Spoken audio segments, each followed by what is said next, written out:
Hey, what's up, everybody? Yes, no Terry, aka Jimmy Lake, stand-in is not fired. We did not cut him from the roster.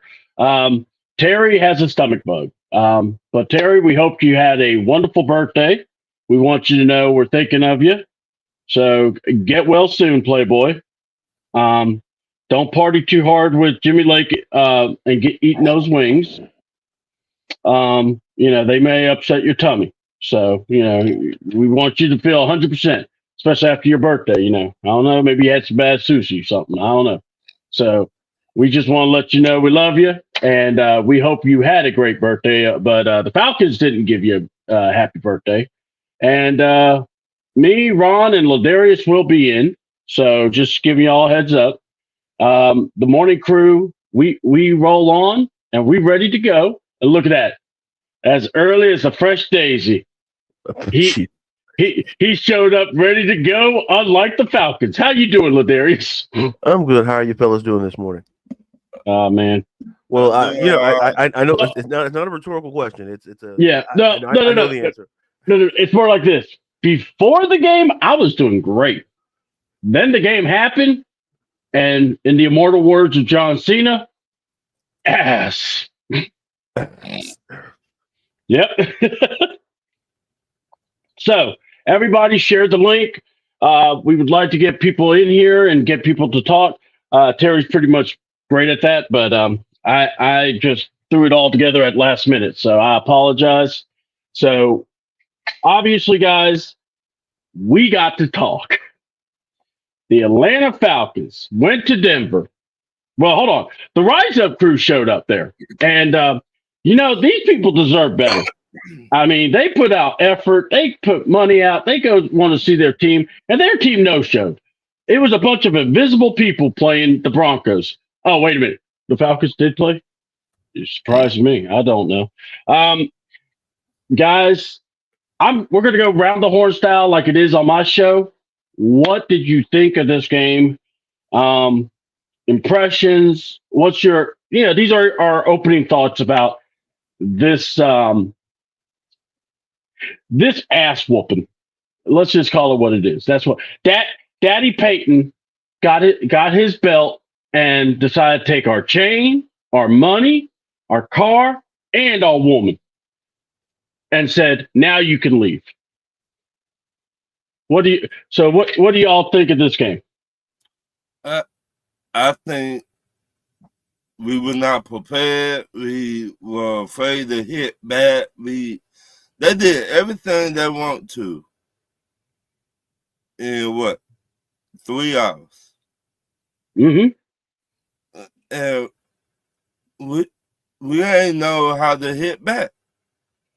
It's like we were that little chihuahua, and they were that pit bull yesterday. And we just were barking, oh, we're not afraid, y'all. We're not afraid, y'all. But we will not hit back. And they did everything they wanted to us.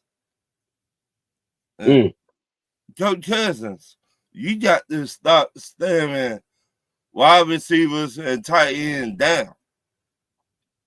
It seemed like, in my opinion, that he was just staring some Drake London down, Kyle Pitts down, what Mooney down. Kyle Pitts played? I thought his body was there, his flesh was there, but his mind was somewhere. No, Dross Daly got more targets than he did. So, I mean, it just, to me, I don't know. But that's how I feel. All right. How about you, Ladarius? Simply put, listen. To what Ron said. Listen, we were unprepared. We were unfocused. We were simply outplayed from the start of the whistle to the end of the whistle. And listen, and people. And I know somebody said, "Oh, you can't keep bashing the coaching." Well, in this respect, listen, the blame goes all the way around. Because see, how can you not blame coaching? They're supposed to prepare you for this. And at the end of the day, Kirk Cousins didn't look good. listen, the only person that looked good was the person who scored the point. Who scored the most points for the Falcons yesterday? The kicker. That's the only one that's getting a pass. Because remember, we were so worried about Koo, and Koo was the only one that actually, realized we were playing a football game yesterday. And he should have made 2 field goals. The stats, listen, as a big believer in stats, we were outplayed in every facet of the game. And once again, our defense, listen, why are you going to, and I can't remember the specific plays, but I remember at least one occurrence, maybe 2, where like, we're going to blitz. And then we just pull back into coverage. And Bo Nix pretty much did what he wanted to do outside the pocket, inside the pocket. And that, listen, what was the more embarrassing part was Javonte Williams was just getting help to get pushed in that end zone. I'm like, we got no physicality. There's nothing. That's when I knew I'm like, we're cooked. That's when I knew I'm like, high altitude, yeah, that's great. But we just simply didn't show up, period. And it's disgusting behavior. And there's really nothing Raheem, Zach Robinson, or Jimmy Lake can tell me to convince me that there's no positive to take away from this game. Unless you're the special teams coordinator. Well, my guy made 2 field goals. That's it. Everybody else was cheeks. Period. When little Jordan Humphrey scores a touchdown on you, that's when you fucked up. Yeah, I'm gonna try not to use words, but I let that one slip. But it was a well-deserved split. Here's the deal, guys. I didn't know Bo Nix was John Elway 2.0 and Peyton Manning 3.0 combined. This man was surgical. 28 of 33, 307 yards, 4 touchdowns. Quarterback rating damn near perfect, 145.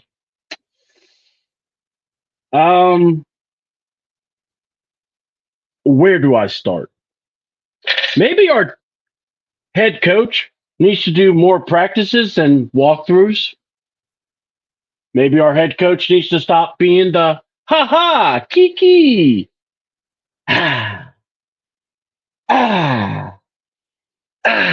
Let me take those pictures. And, you're going to ask me a question? Let me do my MC Hammer. Dance away from it.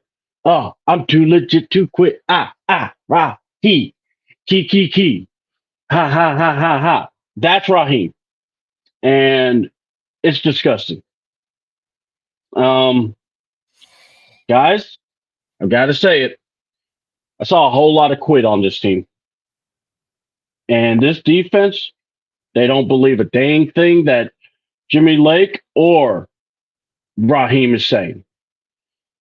And I know people are going to probably go, C-Dub, you're out of turn. You don't need to be saying that. No. Raheem is Arthur Smith, folks. You couldn't tell Arthur Smith his offense wasn't working. You couldn't tell Arthur Smith he needed to work on the quarterback. You can't tell Raheem he's got to get a pass rush. You can't tell Raheem to tell Jimmy Lake, his homeboy, hey, I know we're playing 20 yards back, but maybe we should just play, I don't know, maybe 5 yards and try to redirect the corner. I mean, look, I am a Super Bowl winning defensive coordinator. I kind of have an idea. I may not, but I'm just saying. But no, he's given total autonomy. Now, look, this isn't just for Raheem. This isn't just for Jimmy Lake. Hey, Zach Robinson. Well, first of all, I am sick and tired of seeing our offense going down the field. And then when we get in a position to get in the red zone, penalty, and then incomplete. It's like you not only shoot yourself in the foot, you shoot yourself with the foot with a shotgun. You ain't gonna have a foot. All right. So, I'm sick of. It's like this. Everybody's getting smoked. I mean, Arthur Blank, I know you're in your plane having happy endings, but look, pal, you need to fix this also because you were going to hire Bill Belichick, but Terry stopped you for, let's be honest, saving his own butt. I get it, Terry. And your response was, yeah, let's get Raheem. Yeah, Raheem has his own guys. You didn't even try to get experienced coordinators. Rod, this is your second chance, bro. Why don't we look at Steve Wilkes? Why don't we look at a guy like Ryan Nielsen? Let's keep him. He was pretty good, man. He got to work with these guys, and he really got the most out of these guys. Nah, I got a guy. So Mr. Jimmy Lake Lanier, that's what Big Low and Miss Roney call him. So they can use my ha-ha kiki. I'm using the Lake Lanier bit. But they decided to work this out. But my question is this. Darnell Mooney, 2 catches, 27 yards. He was out of the game, wasn't he? Yeah, he got injured. Didn't the injury report say he had a strained Achilles? I think I know. I read it and it said so. I was just asking, just wanted to make sure I wasn't speaking out of turn. Raheem, if you're thinking about the playoffs, since you like to play back so much, why did you not sit Mooney and put Cordell Hodge in? Oh, now he's hurt again with a hamstring. Yeah, this is going to be fun today. I don't have a problem with Kirk Cousins playing the quarterback position after the bye week. I'll go ahead and say it. You paid $180 million, play him. Okay. Next year, we're talking. If we keep losing and we don't make the playoffs, we're talking. But my bigger question is this. We talk about Jimmy Lake. Raheem may be one and done. Yeah. I know everyone loved him. I know everybody was so happy about his stuff. But here's the deal. When you show out like this and your guys keep, he broke from the dead. He lives. The birthday boy lives. Let me say this before Terry starts cooking on this one. Oh, wow. We will make the playoffs, and the only way we will make it to the playoffs because we beat almost everybody in our division. Did that make sense? I mean, hold on, it does, but I don't think we're going to win enough. I honestly don't think we'll win a game. Right. I looked at this rest of the schedule, the last 6 games. Right. We might beat Carolina, or we might beat the Giants, but I ain't holding my breath. Right. Because this defense has shown me nothing. The defense had not shown me nothing. The offense had not shown me nothing. The special team had not shown me nothing. Why we still not playing our rookies? Well, hold on. Let's let the birthday boy and Terry, he's the birthday boy. Hey, thank you for putting in. It's actually more the morning crew. I'm kind of, just because we had to throw it up there real quickly. So, Terry, I appreciate you. Look, I want you to rest, but, I see it, a Falcon fan, you can't rest. So, come on. And not only that, we're just nothing but hate. So, we'll give us some positivity. Are you positive that this game was the greatest game Raheem ever coached? Come on, let's hear it. Wow, that game yesterday. How can I summarize it? Well, it's about that game yesterday is about how I feel this morning. So, guys, I'll probably be with you for 10, 15 minutes because, like I say, ooh, wait. I'm probably gonna lose about 3 or 4 pounds today, guys. The hard way. Let's put it that way. But anyway, good morning, guys. It's good to see you guys. Good morning, Ladarius. Good morning, Ron. Good morning, C-Dub. This is gonna be real quick because, like I said, I'm not feeling my best. Yesterday was, well, for me, birthday wise, was a great day. It was a great day. Had a lot of fun spending with my family. Wanted to see a Falcons victory. Didn't, clearly. That performance yesterday was, well, okay. Number one, we just never got in the sorts. We never got in the sorts offensively. I don't know what the hell that was defensively. Clearly we had some injuries, but we just seemed disconnected, disjointed. The only positive thing I can say about yesterday's game is it's over. We're still not playing. That performance left a lot to be desired. Good news is we're going into the bye week, so Raheem and the team can talk about it because at this point I do think some changes need to be made. We couldn't block their defensive line. We never got out of our own way.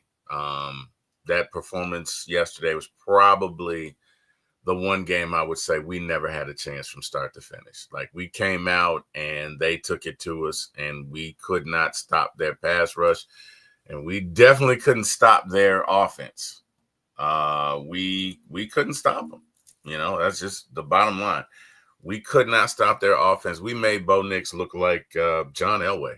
I mean, we really, that performance was not our best. So again, I'm always going to be positive, but there are not a lot of things that I can say about yesterday's performance that's going to make anybody feel warm and fuzzy. While at the same time, I do have a commitment to be positive and always looking for the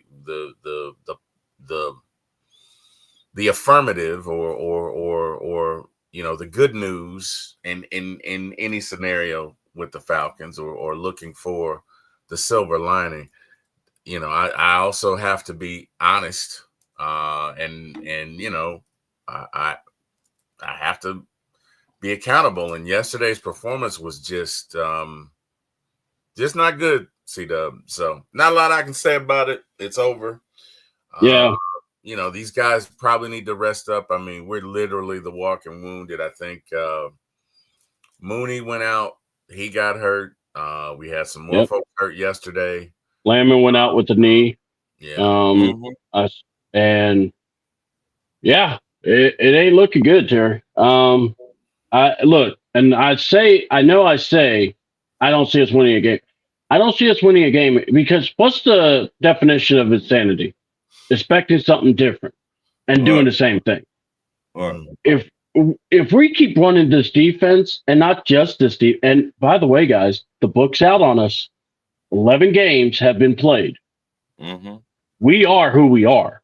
There's no magic sauce. No one gave Terry or Raheem the magical juice, the Michael Jordan juice from Space Jam to give to everybody. So, I hate to break it to you, but this is where we are. And, the Saints showed up, beat Cleveland, and beat them bad. Taysom Hill running like he did. The Bucks got a light schedule at the end. We don't. It's Chargers, Minnesota. I know the Giants, and I know, that's why I say I think we could beat the Giants or the Raiders, but then again, we play down to our competition. So I don't know what to expect. And then the Commanders well, hey, they got a better record than us. All right, hold on. Let's see here, guys. Oh, okay. I see. I was like, yeah, we are. But Terry threw me off with the message. So this is where we are. And by the way, Terry, if you do have to bow out, I totally understand. You don't. I appreciate you popping up, but I wanted you to get rest, bro. So, Ladarius, what is? Are you there, brother? See if he's there real quick. All right, we'll give him a minute. All right, we'll start it with Ron at least. But all right, we know a lot of people are saying fire Jimmy Lake. Mm-hmm. I have my view, but I'm going to throw it to you, brother. What do you think needs to happen if you don't fire Jimmy Lake? What has to happen, as in just scheme wise? What do we do? Well, let's back up a little bit. Mm-hmm. Give Gary a shot. Like, Gray? take the play calling from Jimmy Lake and let Mr. Gray take a crack at it. He been a defensive coordinator in the NFL. He got experience or a defensive coordinator. And tell Jimmy Lake, hey, you the assistant now. So when he said jump, hop, skip, you say yes, sir, and go do it. No ifs, buts about it. Because me and my friends were talking about that last night. And bring in somebody else. But to them, let Mr. Gray take a chance at it. I mean, in my opinion, Mm-hmm. that's what I would do. Well, you got to do something. Yeah. I don't have an issue with. I don't have an issue with that. You got to do something. Yesterday's performance was well, it left a lot to be desired. So I don't. Go ahead, Ron. I'm sorry. Go ahead. Is this Terry? The more time you put up a fight, they keep your homie on the sideline. Well, no. So look it. This is just me, right? I believe in all things being equal, right? You may as well try and get the best out of the resources that you have. But yesterday's performance was so putrid. I mean, it was a rancid piece of 10-day-old fish that we were served for a meal. Like, it was just, it was bad. And again, I don't believe in just getting in front of anybody and complaining. I feel like, if you have something negative to say, then you need to have a solution, right? Otherwise, it's just complaining.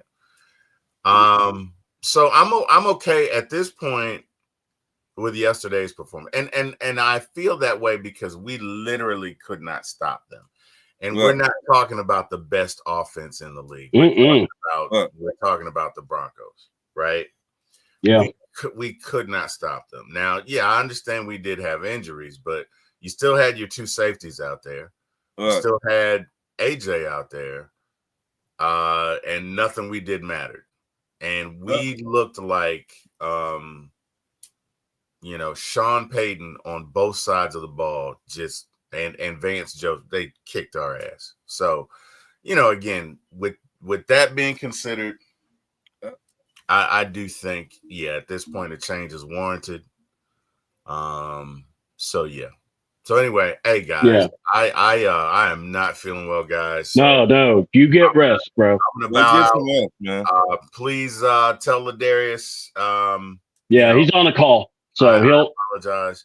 And guys, we can do our regular show tomorrow evening. Like we're planning on, we'll just do it tomorrow evening, and we'll do everything that we talked about, and it'll be fun. Oh wow, Ladarius is just coming back as I'm leaving. Look at there. See yeah, karma is something in it. Yeah, Oh, wow. karma is something. Yeah, Oh yeah. wow. Look at this guy, man. I got Look at one this more guy. thing to say. What's up, Ron? Remember that episode of Martin when Martin was a boxer? Yeah, And he got oh my yeah. god, that's one of my favorite episodes. He fought Tommy Hitman Hearns. Right. That's how we looked yesterday. Oh yeah. Ooh, no, you're right. Ooh, ooh, Yeah. ooh. Oh my Ooh. goodness. That was a big We ain't know how to hit back. We ain't know how to punch back. We ain't know the uppercut. Bobby Lee. We ain't did nothing. We didn't. We really did. Offense, defense, special team, nothing. Nothing. They hit our ass. Yeah, they did. Mm-hmm. From start to finish, that was a beatdown. They Well, hey, gave guys. us a 2-piece and biscuit. Yeah, All they did. right.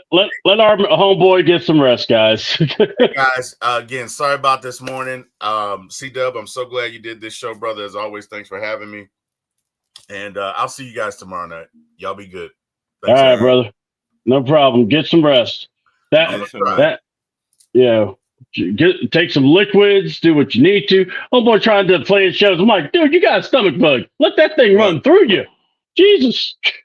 Me, I'm like, doing what I can, and I'll just sleep. I love you guys, but I tell you, I'm out. So, all right, let's look. So, this is why I love Terry. Positive. This is C-Double. So, Tampa Bay schedule for the rest of the year. They have the Giants, who just benched their quarterback. Mm-hmm. They got the Panthers, Chargers, Cowboys, and then the Panthers again, and then the Saints. Mm-hmm. That's who they have. Now, like I said, the Chargers are going to be tough. Chargers are going to be tough for anybody. And that's who we have coming out of the bye. Mm-hmm. And I'm just looking. And if this team stays the same, if Raheem brings Jimmy Lake back and they are still going like nothing's wrong, I am not going to. This is Dan Quinn all over again. And I hate to say that, but I feel it. I feel it in my bones. Ladarius, what do you think,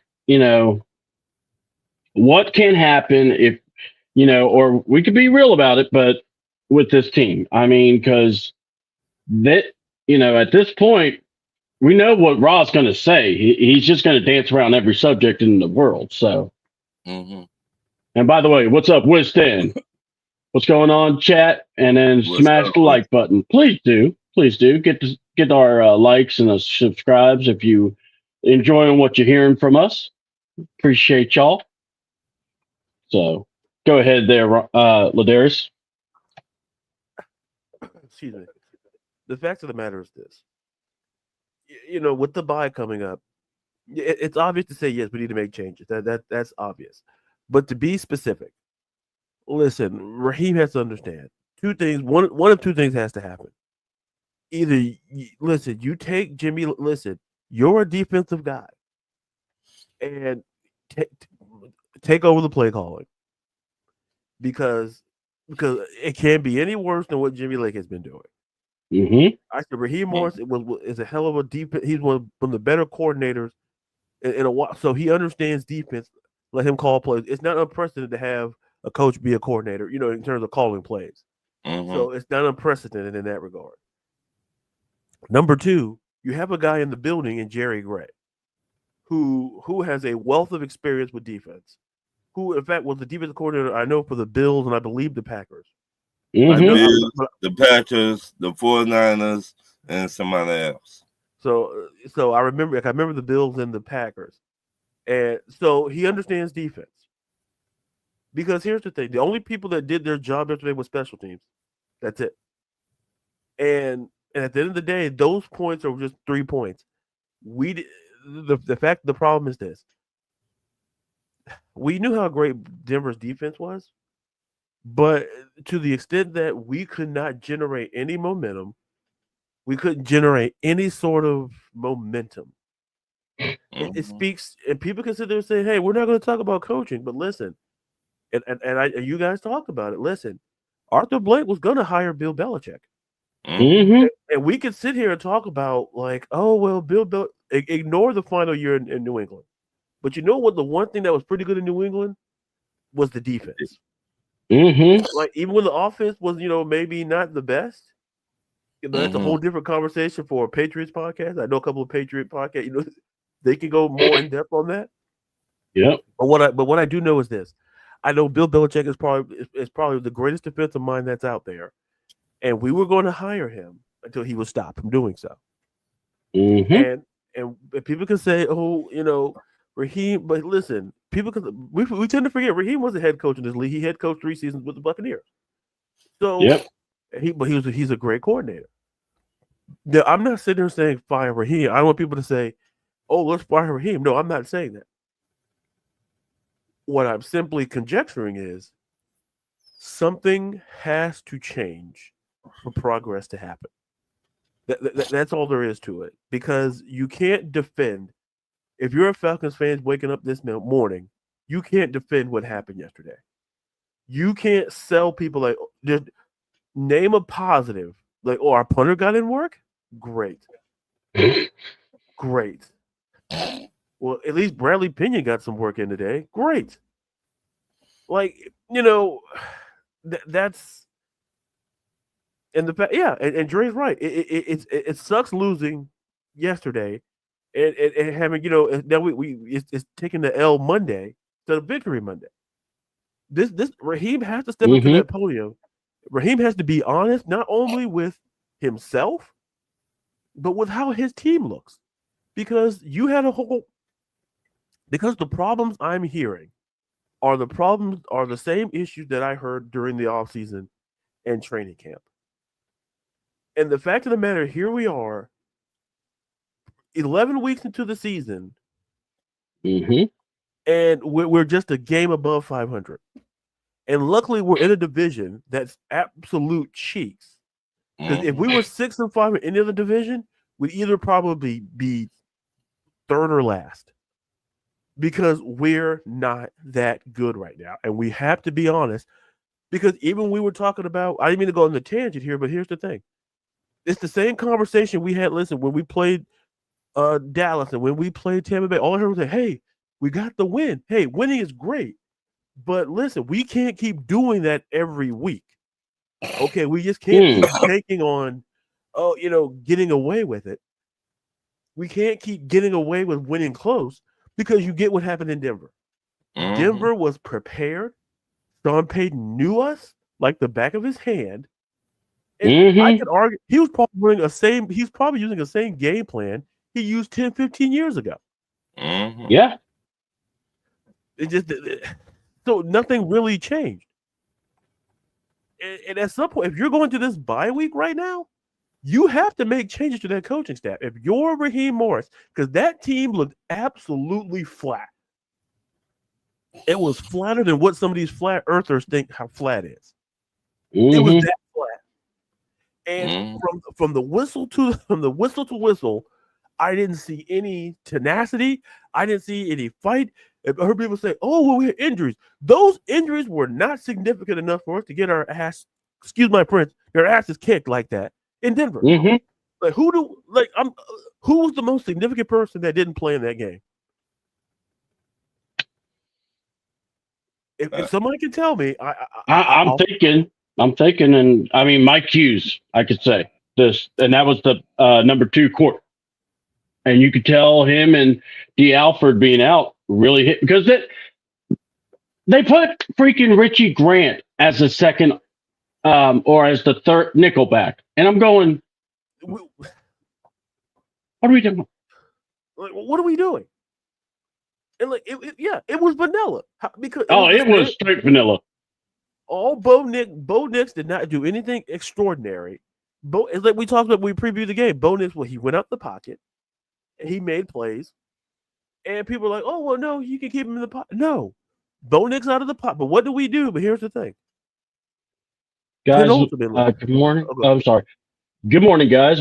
What the F? I have no words. This is embarrassing. Totally unacceptable. I think we made bad choices on coaches. Fucking unacceptable to be beat this bad. Yes, it Thank is. you, Krista. Yes. And Yeah. Thank you, yeah, Chris. oh, hey to you too, Krista. Look, here's what I'm going to say about this, and I'm going to go back to Ladarius because I want him to finish what he was going to say. It's like when we talked about Jimmy Lake, we kept saying you got to remove duties, got to let someone else do. This is now at a point. It has now shifted away from Jimmy to now we are looking at you, Ra. And let me say this to quote Ron here. You said you love your money. Hey, the earth is flat. Yeah. Apparently that's what Ladarius' friends think. I missed most of the game. Good thing. Yes, Yeah. because then I would Yeah, have to I call and missed make sure. Listen, Hold on. You did a good service, but Yes. Well, we wouldn't want to put you on suicide watch after that game. That game was Right. awful. But go ahead, Ladarius. But no, just to put a button on the point, the fact of the matter is, if nothing is changing, because we saw the Giants make a change on their bye week. They said, you know what, Daniel Jones? Yeah, we gave you 140 million. We gave you some money too, but you was going to sit down too for Tommy DeVito. Tommy DeVito. You know, for a Goodfellas extra, essentially. You watch out, man. He might know Nunzio. Right. If he knows Nunzio, then I want to know where they go for their suits because that was awful. But I mean, you're in an area with known for great food, and you look like no, and you look like Captain America before he became Captain America. That's not good. Even Captain America hit the gym. Like you could hit the gym. But anyway, to put a button on the point, if nothing going into this bye week changes, because listen, if you don't make any changes, that schedule post the bye week is rough. Mm-hmm. And we saw a Chargers team that looked very, very good. They're picking it up at the absolute right time of the season. With Justin Herbert is now, we thought this offense was going to be more balanced. No, Justin Herbert can sling the ball to a bunch of dudes we probably never heard of. Mm-hmm. We know Quentin Johnston and Ladd McConkey, and he finds them. And the question, listen, I don't have a problem with Kurt. Benching Kurt is not going to solve the problem because we're in first place. We're first. If we were in third something, I was like, yeah, we can make a change. But we're leading this division going into the bye week. But we need to come out making some changes. Listen, Jimmy Lake's your friend. He's your boy. But, yeah. It's same here, Krista. Mm-hmm. Listen, it's not only wasted money. I think it's not necessarily wasted money. He's being wasted how he's being used. Because I feel like you can tell the formation he's still uncomfortable. And I think Ron alluded to it. He's still looking down receivers. Mm-hmm. You are a veteran quarterback. If this was, if Bo Nix was doing stuff like that, I'd understand. But Bo Nix wasn't doing none of that. Oh, man, Bo Nix was Pat Mahomes and John Elway and Peyton Manning wrapped in one. So it's fundamental stuff. And at some point, you need to make a change in that coaching staff, period. Because you're seeing the Giants making changes. Mm-hmm. So we got to make a change, period. Yeah. All right, Ron, you got your finger up. So, and I know you're acknowledging me as the one, but still, you go ahead. How long Kirk Cousins been in the NFL? Hold on a minute. I'll get that for you in a little bit. I know it's been. I want to say 12, maybe 14 seasons. I want to say that too, because he spent a hell of a long time with RG3. Yeah, because they were drafted the same draft class, so that was it. Mm-hmm. So, but go ahead and talk, Ron, and I'll get you your answer. So go ahead. Well, you've been in the NFL so long, you look like a rookie yesterday. What I mean by that, you stare it down, wide receivers, tight ends, and it like, bruh, you should know better. And we were talking about Kyle Pitts. What the hell, Kyle Pitts? You 6'6" or 6'4" or whatever. You 280. You 260. What was that yesterday? 13 years, by the way. What was that yesterday, Kyle Pitts? And like, if you don't want to play, just say that. Where's the effort? If you don't want to be here, just say that. Can we trade Kyle Pitts for a box of crayons? No, we can't trade. No, we got precious items. No, we got precious items. We can't let them go.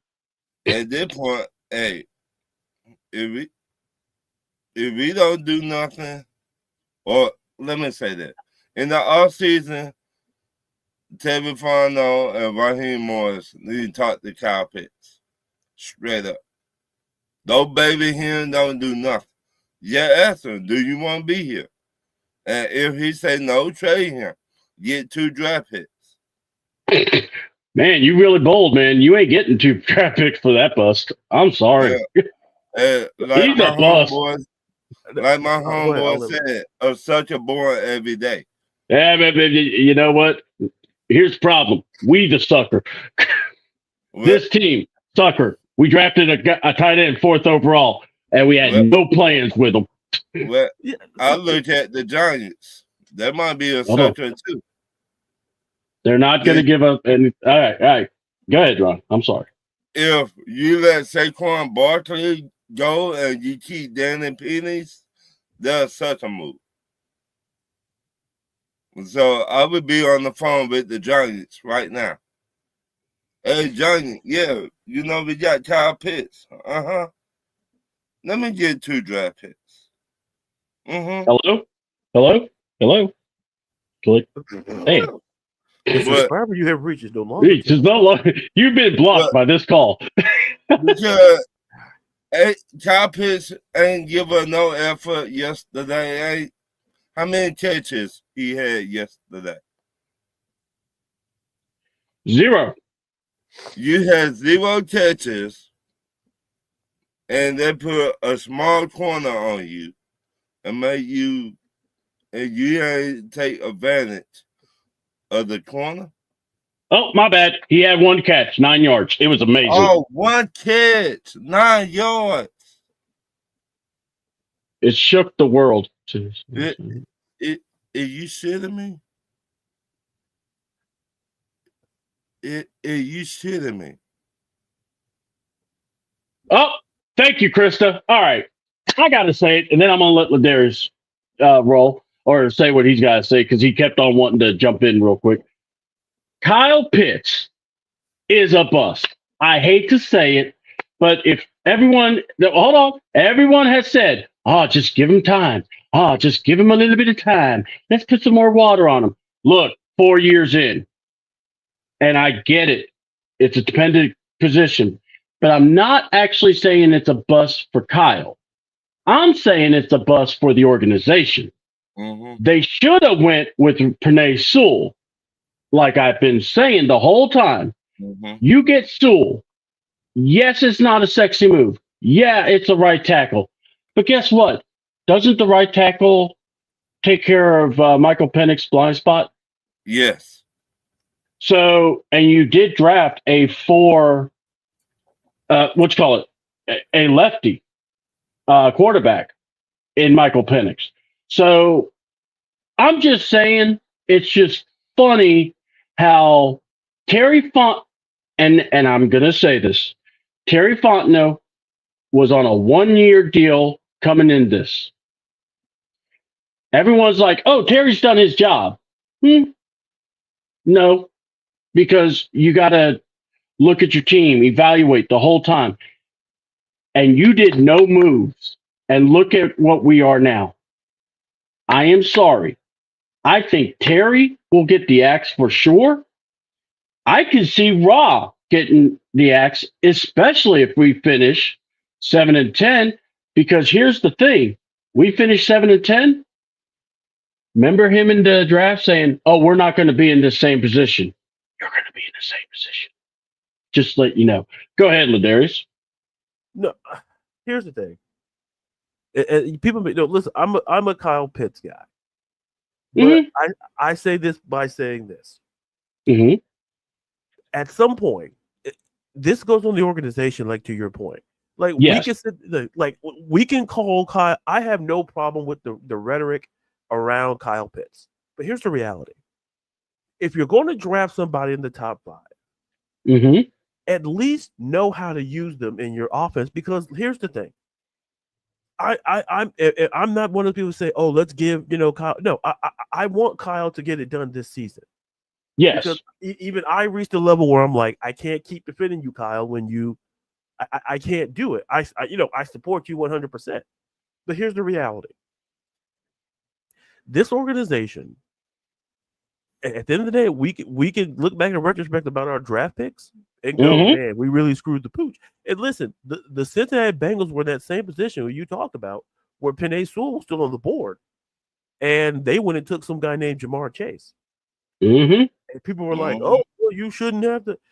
And when you kind of look back at it now, you're like, maybe they should.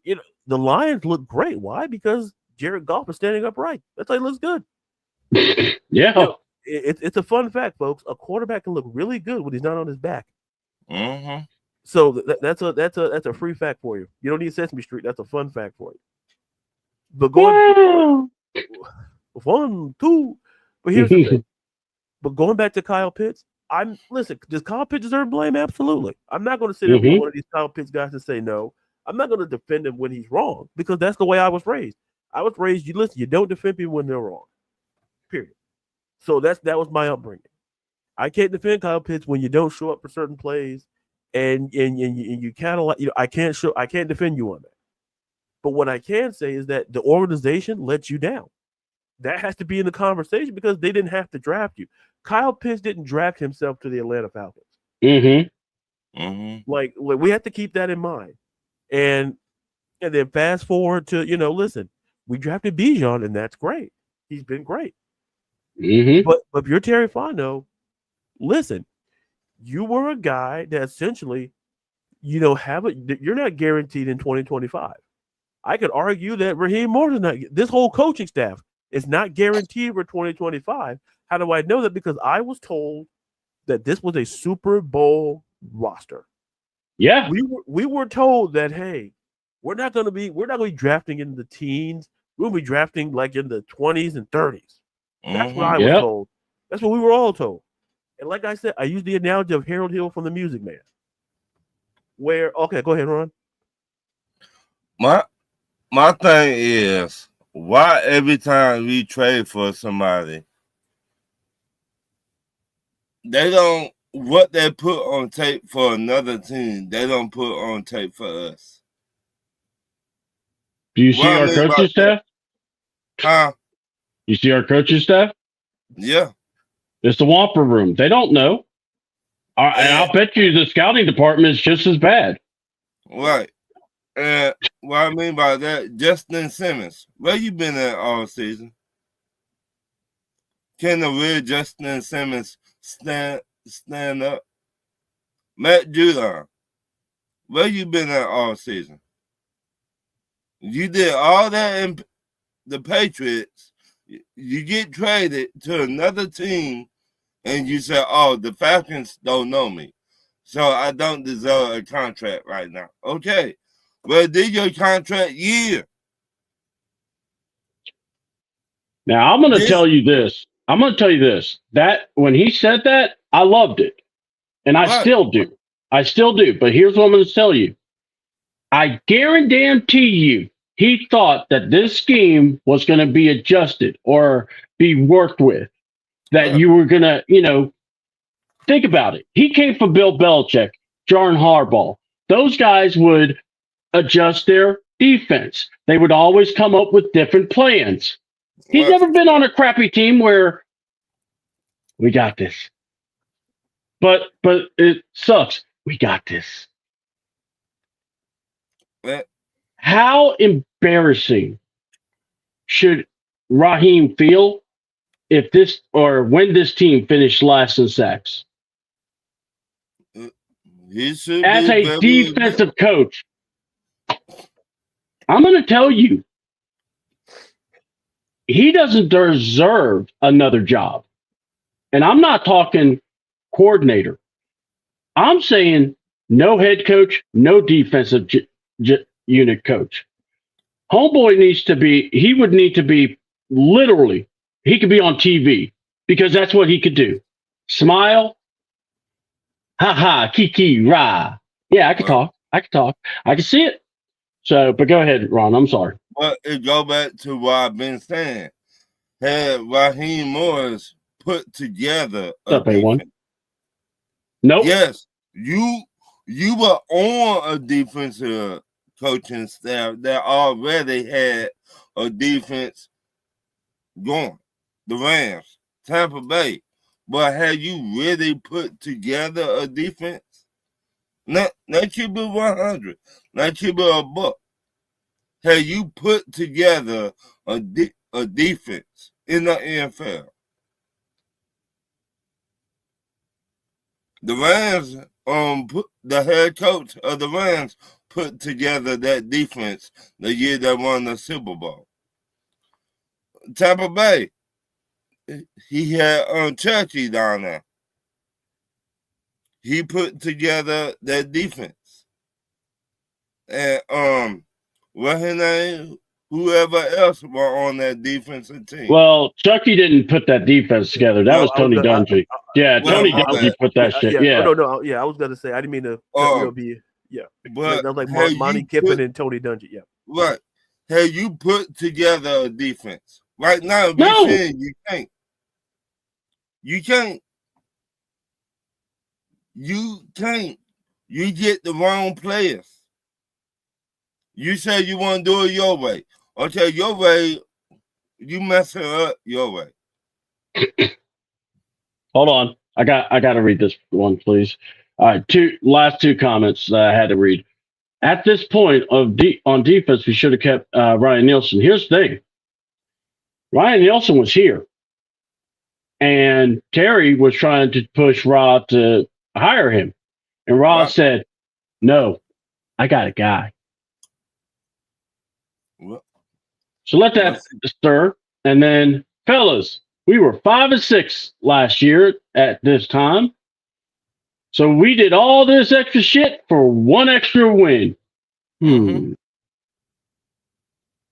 So, once again,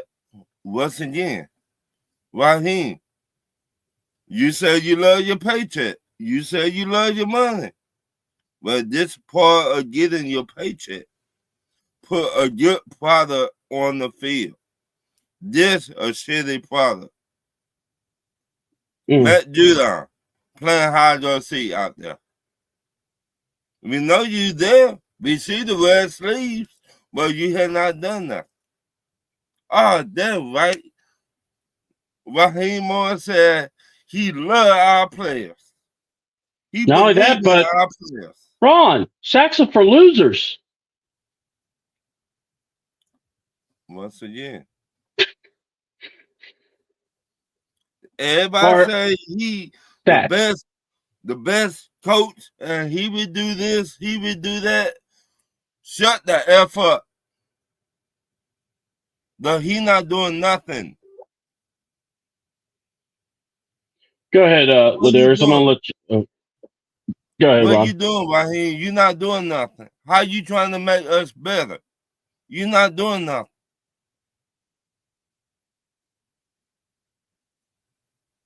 All right. Go ahead, Ladarius. Go at this. We'll be right back with these commercial breaks. I think. Sport Radio 93.7. Yeah.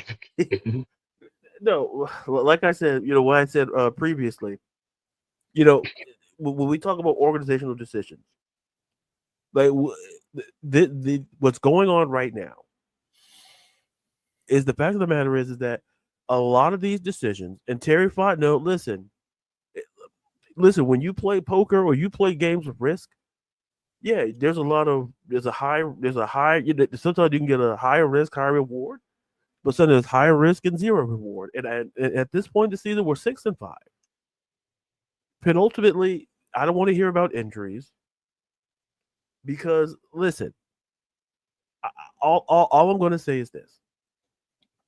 I would not be shocked if we go into this season, finishing this season, and listen, if we finish 7-10, 8-9, listen, I can't defend Terry Fontenot and I can't defend Raheem Morris because there were games this season, where listen, we won close in a lot of games, and then listen, we're getting blown out by a Denver team.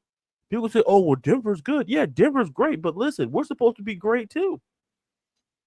Because at the end of the day, we basically went in there and didn't know what the bleep to do in Denver.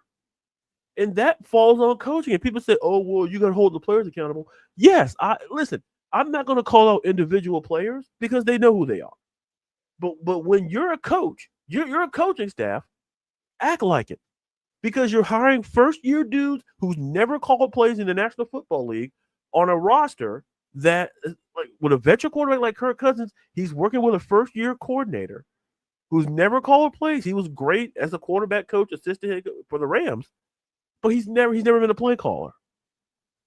And defensively, it's no excuse because Raheem, you're a defensive guy. And you hired Jimmy Lake, once again, never called plays. And there were dudes in the building and outside of the building that you could have hired. Like Steve Wilkes was there, but you said no thanks. Like Steve Wilkes was there. Listen, I tell people, ignore the fact that he was fired by the Cardinals one season because the Cardinals at that point, they were a cluster. Okay. They were a kerfuffle. Okay. That's why he got fired in year one. Like it wasn't because he was terrible. Thanks for watching, Krista. We love you. Yeah, Krista. Thank you. We love you. Enjoy. Glad you got to be on the show. So at the end of the day, we can sit here and dance around it, but the fact of the matter is this. If you're Raheem, you assembled this staff. You put the staff together, and you decided to put first-year coordinators in these positions. And people can sit there and say, "Oh, like you hire offensive assist, you hire senior assistants, offensive and defensive assistants." Steve Wilkes was right there. Steve Wilkes knows defense. Like, I'm not saying Robert Saleh. If Robert Saleh's available, listen. Going to 2025, all I gotta say is this: Everyone's available. Everyone's available. Like, whose job is really safe? The only people's job who's safe that I know of is Bijan Robinson's job is safe. I know his job is safe. Let's see. Drake London's job is safe. AJ Terrell's job is safe. We can name at least 10 other players, but here's the reality. With the coaching staff, I can't think of one person whose job is safe. And at the end of the day, and going back to and circling around to the Kyle Pitts point, the fact of the matter is this. Like I said, Kyle Pitts did not draft himself. He was put in that position because, listen, I seen the tape. He's a good. Listen, I'm not saying I'm not making an excuse. All I'm saying is this. He didn't draft himself, and he's not being utilized in the way that he should be. And we're on year 4. Like at some point, like we can sit there and call Kyle Pitts but how is he being used? How is he been used those 4 seasons? Because he reached he reached 3 touchdowns, which is all of what he had last season. And then Ross Dwelly has more targets. But listen, I can't take your franchise seriously when Ross Dwelly has more targets in this world, in this universe, in this timeline than Kyle Pitts. At some point, Zach Robinson, that's on you. And like I said when we previewed this game, Kirk, get the ball in your hands quicker. But what did Kirk Cousins do? The reciprocal of that. like people say, "Oh, well, Bijan didn't have a great game." Listen, I keep trying to tell people, listen, you can't keep banking on people having these great games. Other people, there's 52 other players on that roster. There's 53 players on a roster. You can't expect the same ones to step up on a weekly basis. And at the end of the day, if you're not upset about what you saw going to this bye week, listen, if the Giants said, listen, we're done with Daniel Jones, they said, listen, we're pretty much done. Mm-hmm. So they're telegraphing what they're going to do for entering 2025. They're going after a quarterback. They're telegraphing that to you. That's a great question. I'm going to answer Dre's question real quick. Yeah, go ahead, hit it. Kyle Pitts should be used in this offense. Kyle Pitts is a guy, he can play tight end, and he can also play as a receiver. Mm-hmm. But the problem is, and that's on coaching. And listen, do I believe that Kyle Pitts needs to show some effort from time to time? Absolutely, he does. I'm not going to listen. I'm not one of these Kyle Pitts fans who's going to say, "Oh, everybody's wrong." No, like I said earlier, you hold people accountable. Kyle Pitts, I've seen plays, and we've all seen play. Well, Kyle just said, "Well, if I'm not involved, screw it. I'm not going to try to block downfield. I'm not going to try to do anything." Mm-hmm. But to answer your question, Dre, which is a very good question, use him like the talent that he is. Because if you drafted him 4th overall, whether we could sit here and blame Kyle Pitts all day, but he didn't draft himself. Bijan Robinson didn't draft himself. Listen, at the end of the day, you cannot be happy as a fan after what you saw. Because what I saw a rookie quarterback look like a 10-year vet out there. Yeah. Reading coverages, reading defensive. And I saw a defense that said, "Oh, we're going to blitz," and then just pull back into coverage. And then it created space. So, so like I say, I'll leave it at that because I don't want to take up any more time. Go ahead. No, you're fine, bro. Don't do that. You could take as much time as you like, man. You on here? We got this. So, bro, I'm thoroughly disgusted at how lackadaisical the approach is by the staff and their nonchalant bravado when being asked if it's like treating the fan base like a lick. Mm-hmm. And we got, bro, I'm so pissed by Bigelow Country. Bigelow, if What's you up, are Bigelow? available, I mean, hello, first of all. And 2, I'm going to send you something so you can maybe, slip in here since, you stole something from me, my little ha-ha kiki. And, we could talk a little Lake Lanier too. Okay, cool. Bigelow Country, y'all. Make sure you follow him. Him and Roni do a great show. They do the coaches meeting. All the coaches get together, and we just lately we were trashing Mr. Lake, and as well as also having to deal or also talking about Alex Cross for some reason. I'm pissed too, Bigelow, and I just sent you something, Bigelow. If you want to come by, you got a little time, please stop in. The door. Oh no, I was gonna say I gotta drop off, guys. I gotta get to work. I'm on the laptop. So go ahead and I'll still be watching, and all you in the chat have a great rest of the day. You guys have a great rest of the show. You guys gonna kill. You guys are gonna kill it. So be safe out there. All right. Hey, you be safe. That's Ladarius, and check him out on TikTok and on Twitter, folks. Ladarius _ Brown, and make sure you check him on WBS Beyond Women's Sports. So I got all that right. Making sure I made sure. Yeah, BWS. Yeah, Beyond Women's. BWS. All right, cool. Yeah. All right, I try to make sure I remember everything. Yeah, you. All right, you guys be good. All right, thanks, brother. All right, Falcons were acclimated to the high elevation, which is also on the. Okay, I am glad, Dre, you brought that up. So apparently the Falcons were doing nothing but walkthroughs. Mm-hmm. They didn't, and then, if I'm not mistaken, I think either Bigelow's, someone's show, they brought this up. They didn't show up till either that Saturday or that Sunday. Mm-hmm. What the hell? I mean, John Harris, Uh-oh. You remember what I said? You know, one goes, but we can always have the back door open. What's up, Bigelow? What in the world, Bo? What's going What's on with you, up, man? Bo? Y'all doing all right? Man, we try, Okay. morning show. Terry ended up getting the bubble guts. We had to let him get some rest, and Darius had to go to work, so we just holding the front up for everybody and bringing people in if they want to come in. So, we just appreciate you stopping by. Hey, as usual, man. I always appreciate the invite, Bo. Hey, no Always problem. appreciate the You invite. always welcome. Look, man. The thing is to have friends like y'all. It makes taking losses like this a little bit better to deal with. Yeah, yeah. Yeah. All right, Bigelow. I mean, we I were got talking about it. Hold on. We were talking about it, and you and Roney or Coach Roney brought it up too. How do I open up the church when I don't know who I need to fire first? So we're on this, and look, ha ha kiki. Ra, he's going to tap dance around questions like Gregory Himes, probably later on today. But because he already did with D-Led.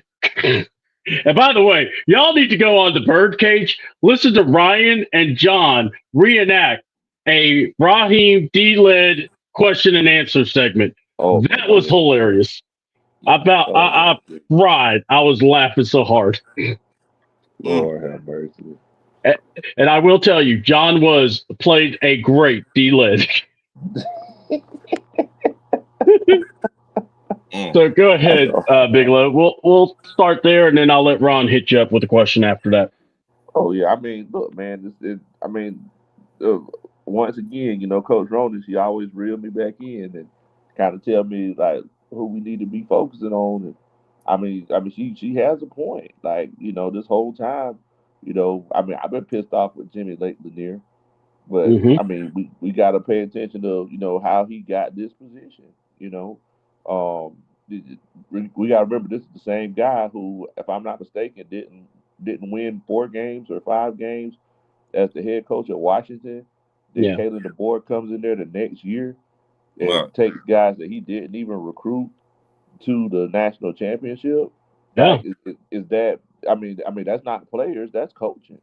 We look at the previous positions that Jimmy Lake had, and you know is it a situation where did the success come from him? Did the success come from what he was able to do, or did it come from the people that were around him? But the simple fact that Raheem Morris decided to bring him in, and give him the DC job, and it's like they're not being proactive. It's like they're not being proactive and they're not being reactive. It's like they're literally just sitting here. They're just stagnant. So Mm-hmm. yeah, yeah, like y'all are right. Oh, a key. He needs to figure out what he need to do. Man, when you said that, I was cracking up. I was like, he took my line. I was like, I love it. But I love it. Now I'm That's going to all take the she Lake does. Lanier line. Hey, it's all good. Well, I ain't going to get mad when I'm in the chat laughing at it. So I'm like, yeah, keep going, bro. Well, I gave you credit, C-Dub. I said, hey Yeah, y'all, I know you did. I saw. Right. yeah. I said, hey y'all, I'm gonna tell y'all this C-Dub right here. This all C-Dub. Go ahead, Ron. Bit low. Yes, sir. You still be playing football? Huh? A good friend of yours just want to know. Me and you Look, go way back. if I paid enough, I will. Okay. So, do you think you could do a better job than our defensive line?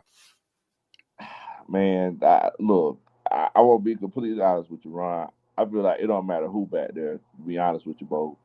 Like, if you would have traded and got Miles Garrett, I don't feel like it would have made a difference. To be completely honest with you, Because go ahead. no, what I wanted to say is because it seemed like they look good on other teams, but the time we get them, it's like they look like which way to go, George? Which way to go? What am I supposed to do out here, George? George, is I supposed to hit the quarterback, George?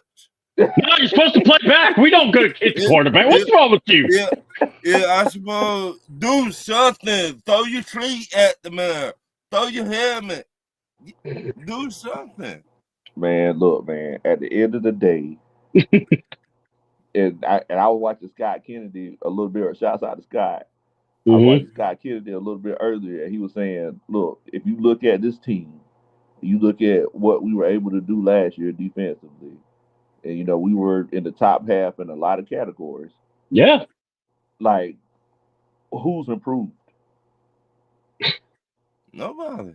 Like, who's gotten better? Like who have you seen? And you said, oh yeah, you know, Ayamada, yeah, he's taking a step forward this year. Grady Jarrett's taking a step forward. Like Arnold Ebiketie. Troy Anderson's still injured. Anybody, I would say Arnold Ebiketie might be the only one that kind of took it. He might took a half step forward. No, those baby steps. A baby step. I mean, he might have failed. I mean, but it wasn't really a step. He just fell forward. He tripped. We'll just say he tripped. He tripped. What's that, Pa? There you go. There you go. Those baby steps, right? Oops. So I made a mistake to get the quarterback. But so the thing is though, Ron, is that like saying that if you look at like nobody's gotten better, it's like we were excited about getting Matthew Judon and Justin Simmons. It's like to your point, it's like you get these players that come to the team and they look worse. Like you gotta say, well, what's the issue? It ain't the players.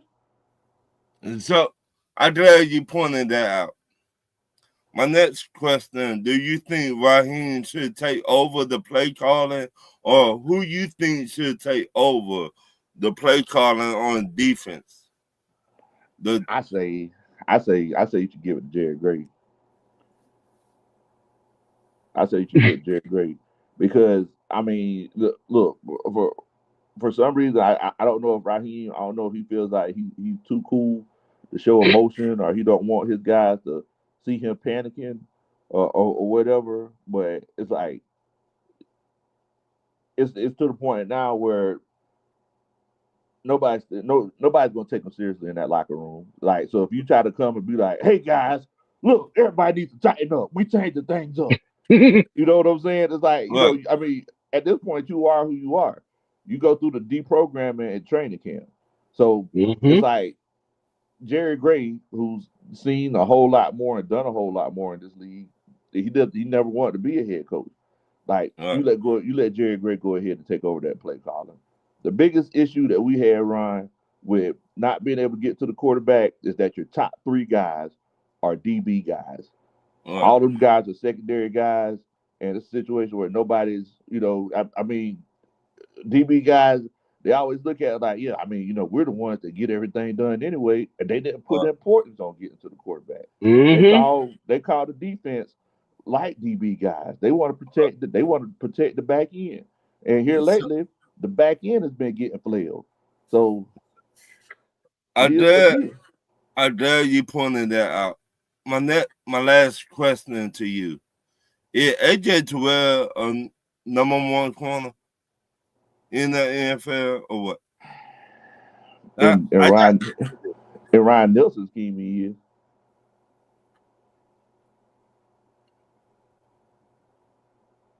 I mean, because he got torched. Yes, he been getting torched since he got paid. And the thing is, though, is like everybody gonna get torched in this scheme. Everybody gets torched. Yeah, everyone, Ron. I mean, they're getting their draws burnt. Hello. I mean, look. We showed up like Mike Tyson's ass, okay? That's what we did. Raheem has got this team looking like Mike Tyson's ass.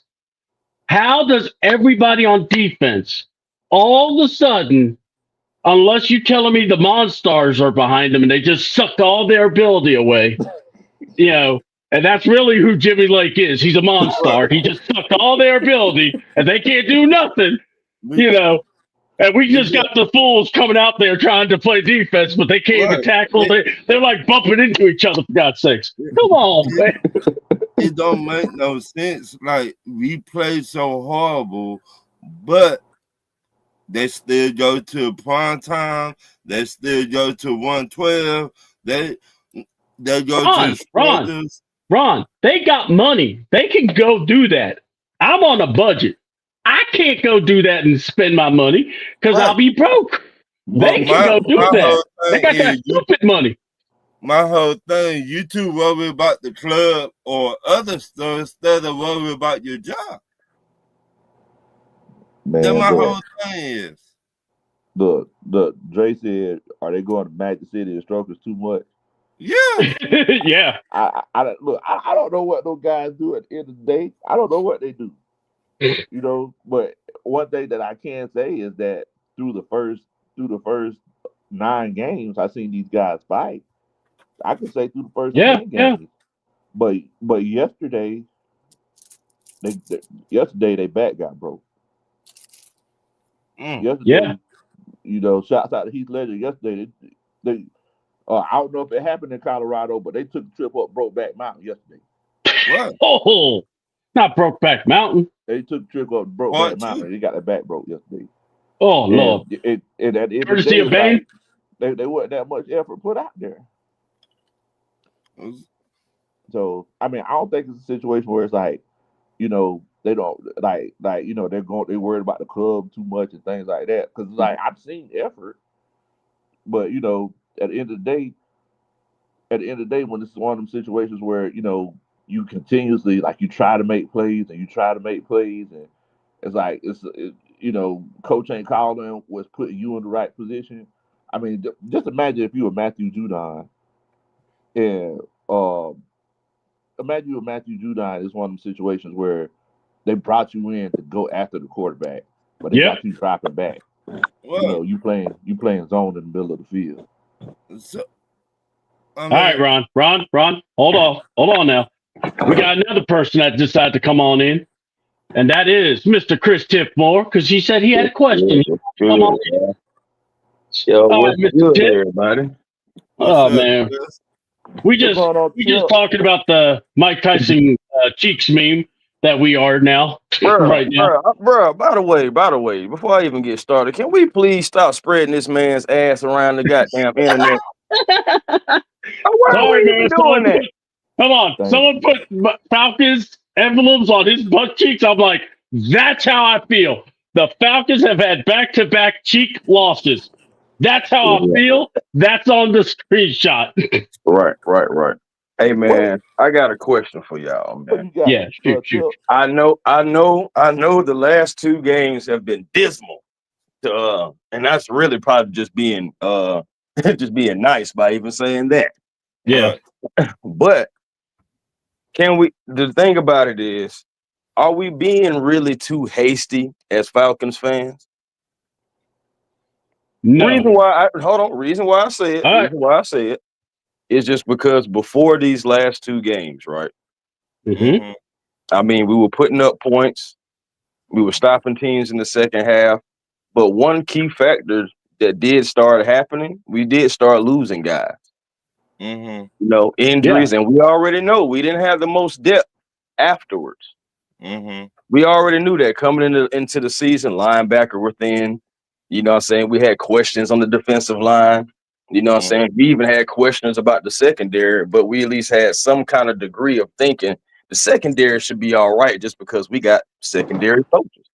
You know what I'm saying? Raheem, secondary coach.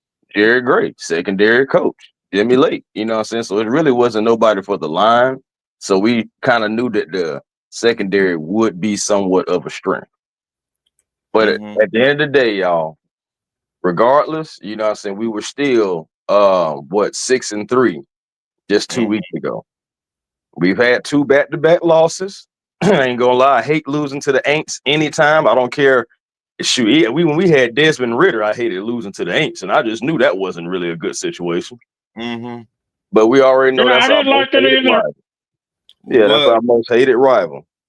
Right. I hear you, Chris. But when you come in in the off season, you said you the head coach, and you saying, "Oh, we ain't gonna be top 5, top 10. We're gonna be in the bottom half of the draft." So us, the fans, I'm speaking for myself, and be like, okay, let's give Raheem a chance. Let's see what Raheem do. Then you bring in coaches that don't got no defensive coordinator coaching experience. Then you bring in Zach Robertson that had not been the real OC. He was under somebody in LA, so we looking at you funny now. No, I totally understand that. I mean, I guess I'm saying that because we're not even fully through the season yet. We gave Arthur Smith 3 of them guys. All right, hold on. Oh, hold on. We got a kind of jammed house now. So let me just say my piece real quick. First of all, let's introduce. We got Dre Day up in here. What's up, Dre? How y'all doing? Yo. What's up? How you guys doing, man? Mr. Wrestling Insider. He decided to join us this past Wednesday, so hopefully we get him again. And then we got the man that played Coach Ra in the infamous press conference skit on the Birdcage. By the way, Ryan, superb acting job. I thought you were Desmond. I thought you were Denzel Washington worthy, man. I felt it. All right. And then we got Big Low returning because you know what? He couldn't stay away from us. We gotta have Big Low around here. So, Ryan, what are you talking about hiding, Bo? I was talking about you hiding your face, man. I know we got beat. Man, I know we got beat yesterday, but man, you ain't got to hide like a Saints fan. No, man. No. He was sweeping. Oh, okay. My bad. I was finna say, look, I get it. Look, I get it. We at the JOB and everything. I get that, but boy, I was like, don't hide, dog. We look to see you talk trash. Nah, look, it was a situation. I just woke up, and I didn't want y'all to see my sleepy face. So I was like, he still got. You know what? I'm gonna be real with you, Lo. Seeing your sleepy face might be better than seeing what we saw on the field yesterday, family. Yeah, Big Low got the those eye boogers in his eyes still. That's what it is. Hey, listen. After watching us get just hammered yesterday, I'd rather see that because that shit was awful yesterday. No, it really was. But that's my question, though, fellas. I just want to know: are we being too hasty? Because we won. Here's what I'm going to say. Yeah, I wanted to answer your question, Tip. And if you guys want to answer, you can, or you can open whatever you like. But your question about are we being too hasty? I would have said no, or I would have said yes. We are being hasty, but the reason why I'm going to say no is because this coaching staff, Mr. Ha Ha Kiki, was telling me this is a Super Bowl roster. This man was telling me all we needed was a new quarterback. We didn't need no draft picks. All we needed was get a quarterback. And then not just that. And then he doubled down. Oh, we like what we got here. We got these guys, and these guys. Well, guess what? Most of them on the bench. And then when you put Brandon Dorlus in, who was making some plays, you decide to take him out of the play. Way to go, Jimmy. Zach Harrison. Zach Harrison. You looked at Zach Harrison. You said, we need to make him. Too. We need to make Zach Harrison into a bigot because he was playing too good as the other way. So I'm just saying.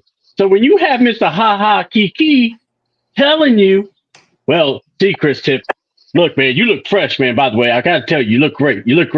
But I just want to tell you that here in the Falcons, we are looking over the woods and not even seeing a tree that's about to hit our face. So that's basically what we have seen with Mr. Raheem. So I'm just giving it back to him because the way I see it, if you're telling me you can compete, then I'm going to look at you and go, well, then compete. So let me go to Ryan, then I'm going to go to Dre, and then I'll go back to Big Country. Bigelow. So go ahead, Ryan. I'm gonna because you look like you're ready to say something. And look, you're not on your show. You're on mine, so you can cuss. I don't mind. I give you that credit. I'm gonna give y'all this. The press conference I saw yesterday, it really confirmed everything I said yesterday when I was in the bird cage when I was emulating him, because his press conference was going on while we were hosting the benediction yesterday. When you look at how asinine the execution was, how pathetic, and I'm not even gonna say pathetic, I would just say just a disgraceful performance from our defense. And when you look at our special teams unit, it's funny that Koo was the only one who scored points, and we got on him last week. He said, fuck it, I'm getting ready to get everything right. And then the offense is pretty much stuck in neutral after that first drive that we shoot ourselves in the foot when we march down the field. It changed the whole game. And as looking at it, I'm not going to sit here. Here's my thing. I'm not going to sit here and waste my energy on bitching and complaining about the performance because it was bad. We did that yesterday. What I'm going to speak on is this head coach.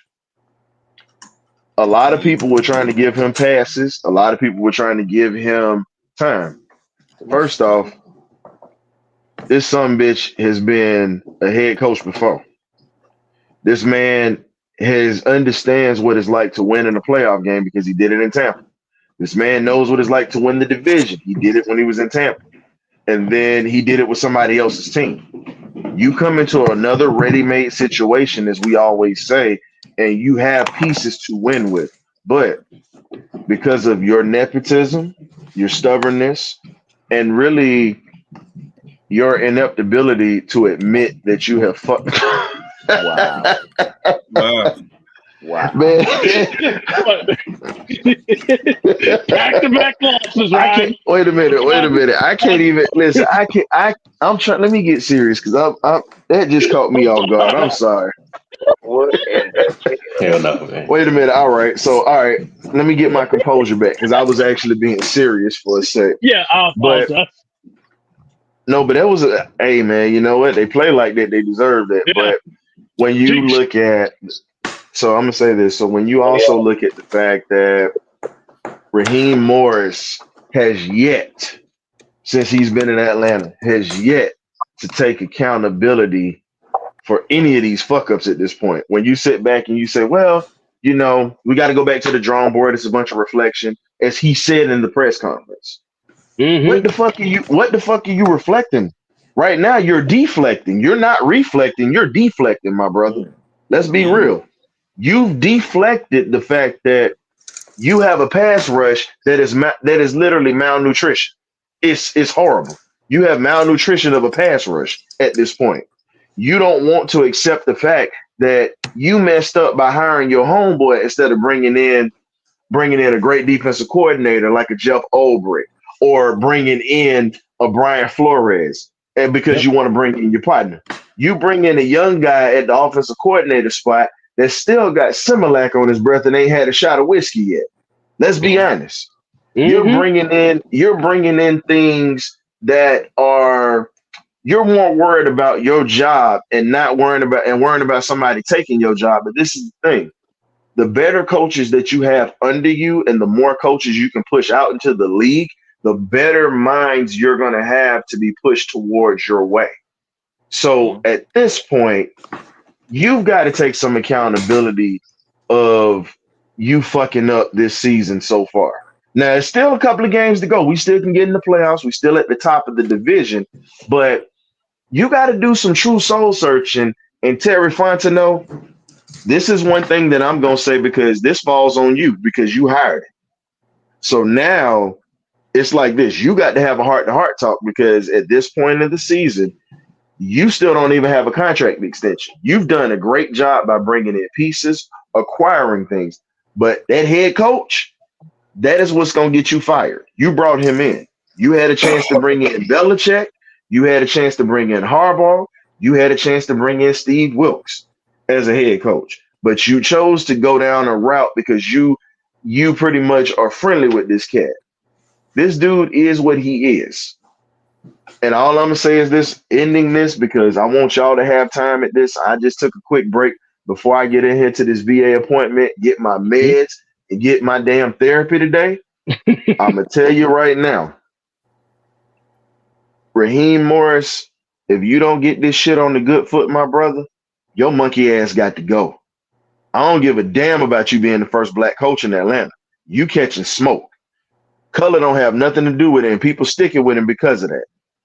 If we're going to stick with a coach, give me a coach that's going to win with the X's and O's. I don't need somebody that's going to tap dance for the press and deflect when you need to absorb what's coming at you and learn from everything that's being spewed at you, because it's obvious right in front of you.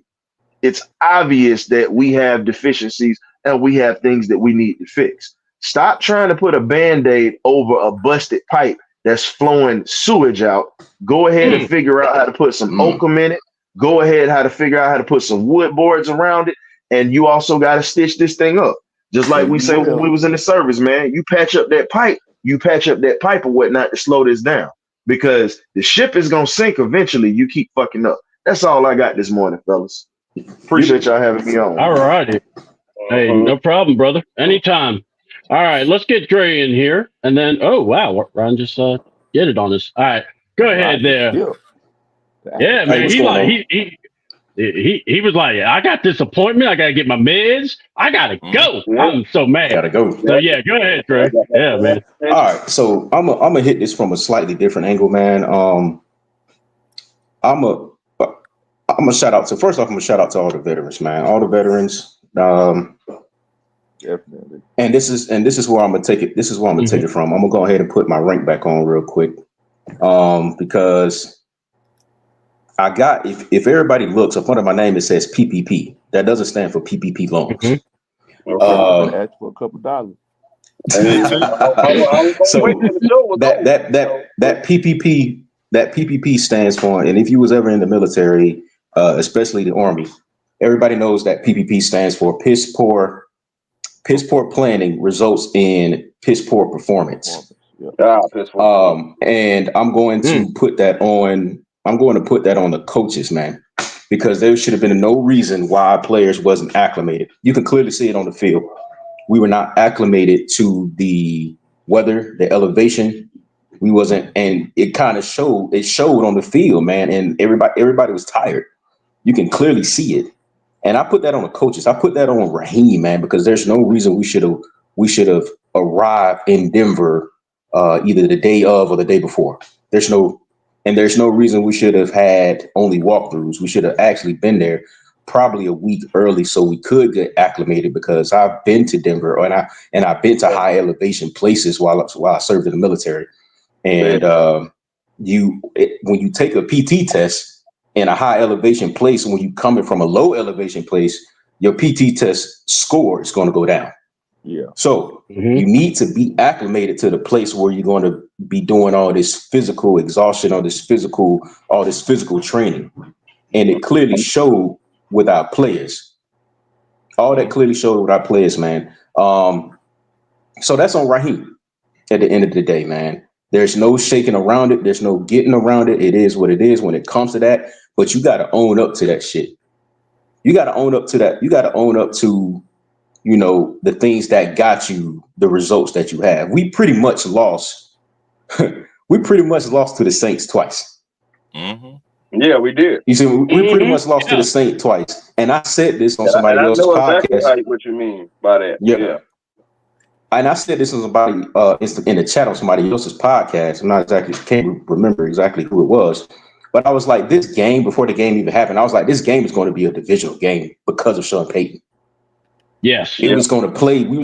These guys are going to come out here and play like they was our division rivals, because Sean Payton is a fucking menace when it comes to the Falcons. He's a fucking menace at the end of the day. And Raheem, knowing the division, knowing the history between not only the Saints, but just Sean Payton and the Falcons, we should have been way more prepared than what we was. Way more prepared, man. Yeah. There's no ifs, ands, or buts about it. And that's why I'm at with it, man, because the results of the players, the lackadaisicalness of the players could result to them not being acclimated to the high elevation. It could result to a whole bunch of things, not making excuses for them. However, it plays a factor. It plays a factor into the whole thing, man. And this offense, oh my God. Everybody was getting on Kyle Pitts. I'm not going to get on Kyle Pitts because everybody done got at him enough. Everybody done got at him enough, man. I'm going to get on. Get on Zach Robinson. Yeah. I'm going to get on Zach Robinson for not playing Tyler Algier. Not one dog. We should have played Tyler Algier more than what we Somebody said he was yesterday. hurt. And I'm like, I didn't see nothing of him got hurt. I know. I said the same thing. I'm like, when did he get hurt? Yeah, when did he get hurt? I'm about to say because he didn't touch the field. So when was it? The opening warm up? He said his pinky toe was hurt. Come on, this boy. I ain't gonna lie. That pinky toe ain't no joke. He said his pinky toe. But no, Zach Robinson, like you said, Chris Tip. Yeah, Zach Robinson needs to be brought onto the stage, man, a little bit too, man, because he should be consulting with people who are not smarter. I'm sorry, that's the wrong word to use. With people who has more experience than him. People learn not just from doing, but people can also learn from other people's experiences as well too. Mm-hmm. Right. You know, you just got to be humble enough to be like, hey, to come to that person and be like, hey, I need some help with this. You know, where can I improve at? These things. Just be humble about the whole situation, because we got two first year coordinators on our team. With Zach Robinson and Ricky Lake. I'm sorry, Jimmy Lake. Oh. Man. I think Ricky would set the blitz more. Ricky would be really mad at that. Dre, I might steal that one from you, but I'll give you your part. Not Ricky Lake. All right, man, you can have it. You can have it, man. Because, I mean, that's how our defense. That's how our defense played yesterday. It played like we was on the Ricky Lake talk show, man. For all y'all younger kids, y'all don't know who Ricky Lake is, but she was like the white equivalent to Oprah, or what's her name? Like Wendy Williams. The one that's supposed to be Sally. Remember Sally? Oh God, Sally. Yeah. Jenny Jones. Jenny Jones got a man murdered. We don't need to talk about that, man. Oh God. Man. That was So yeah, that's our defense playing like we was on the Ricky Lake show, man. Wow. So and I'm really upset about that. We should have made some moves, but I think somebody else on here said that if we would have made moves, they don't believe that it would have made a difference. But I think we should have. No. You say no? Yeah, it wouldn't have made. No, I'm just saying it wouldn't have made a difference. It wouldn't have made a difference. We still had the same scheme. We still had the same coaching, same message, same voice, whatever you want to use. It was the same. I have a suggestion for a defensive coordinator to replace Jimmy Lake. Wait a minute. Wait a minute. C-Dub. Mm-hmm. You think we're gonna replace Jimmy Lake? No. Hold on. If this is C-double, first of all, I'm yeeting this man out of my office. All right, so let's not be nice and say, "Oh, he's so kind. He needs a good home." Nah, I ain't doing that. I'm throwing him out the window. All right, but second of all, if it's me, but what I'm gonna say is when you think of a defensive coordinator. Hey, I'm gonna step away. I'm gonna step away real quick. I'll be right back. All right, go ahead, Dre. Go ahead. Yeah. All right. So you think of a defensive coordinator? Go sign Chuck Smith as your defensive coordinator, and let him be in charge of the pass rush. And if anyone says a damn word against it, he could slap the paint off their face. Because I'm gonna tell you. That man loves the Falcons to his core. He does. Dan Quinn did him dirty. I don't, maybe Kiki could get out of here, but either way, think about it. You get a guy like Chuck Smith, that's a Dan Campbell kind of guy. Mm-hmm. He will make you better. He will make you. You're not going to play passive around him. And I said we should have went and got him. You know, what I'm saying, talking about Chuck Smith on the team, but if it was defensive coordinator, advisor, anything, I was saying that when we had Ryan Nielsen here, we should have went and got him. Or We could have just had him here. But my thing is, it would have been great because listen, we would have had Jerry Gray, we would have had Chuck Smith, and you would have had Ryan Nielsen, right? Last year. Mm-hmm. When Ryan Nielsen moves away, you could have already had, because Jerry Gray, he's already the assistant head coach. So, you could have still had somebody that could have took over, stepped in, that was already like under the system. So apparently, Ryan, the historian, was saying that that Algier did have a quad injury. So, but still coming into the game, yeah. And then you had the O line that was tripping over themselves, and we'll talk about that. But go ahead, Chris. Go ahead. Yeah, no, I was just saying you could have. And again, we keep on talking about Brian Flores because Flores was still out there when Raheem was hired, and we could have possibly brought him in, a veteran, to come in and lead this defense. Because you look at the Vikings, outside of maybe Jonathan Greenyard, what do they really have that's special up there? A bunch of dogs that know how to hit somebody and take coaching. The coaching is putting them in the best positions to be successful. You still got Stephon Gilmore over there making big plays. Dollar Tree Montel Williams. God, Brian. Sometimes Ryan's just trying to kill me on these things. Yeah, not Montel Williams, bro. Come on, man. Montel's a good guy. I wouldn't do that to Montel. I do it to probably. Montel's a good dude, I think. I would say this, Raheem is still our head coach next year. We needed to let Jimmy Lake go. Man. Yeah. And Steve Wilkes, the thing about we could have had Steve Wilkes as a head coach, but he was out there too, but he didn't even get an interview. You could have had John Harbaugh. That's who I wanted personally. But then I know people wanted Bill Belichick as well. Regardless, it still would have been more experience than what we have with Rob. But at the end of the day, I feel like no matter what happens for the rest of this year, whether we turn it around, because that's what I got faith in, us some kind of way turning it around. And then on the flip side of it, the possibility of it not turning around. Yeah. But regardless of what happens, guys, I'm trying to prepare y'all early because Rod not going nowhere. He just got here. We just gave 3 years to Arthur Smith. You think that Rod's going to be going in one season? Maybe he'll be going in two. Maybe he'll be going in two if nothing is happening and we're just bad. But Rod's not going anywhere. It's a great chance. Zach Robinson not going anywhere. And I hate to tell you this, but really good chance Jimmy Lake will be here too, y'all.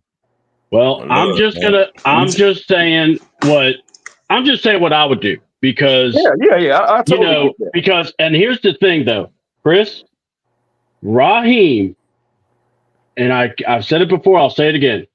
Raheem was kiki telling everybody, we a quarterback away. We gonna be this. We can do. We don't even need to worry about roster. This roster is great. We're just a quarterback away. I remember hearing that all preseason or all off season. They got the quarterback, and look at them now. Or as The Rock would say, look at you now. And then you see what you are. My thing is this: what's the definition of insanity? You're doing the same thing.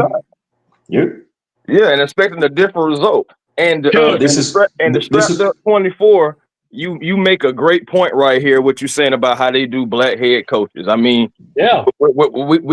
know what happens. We ain't even got to go down the line. Yeah, But yeah.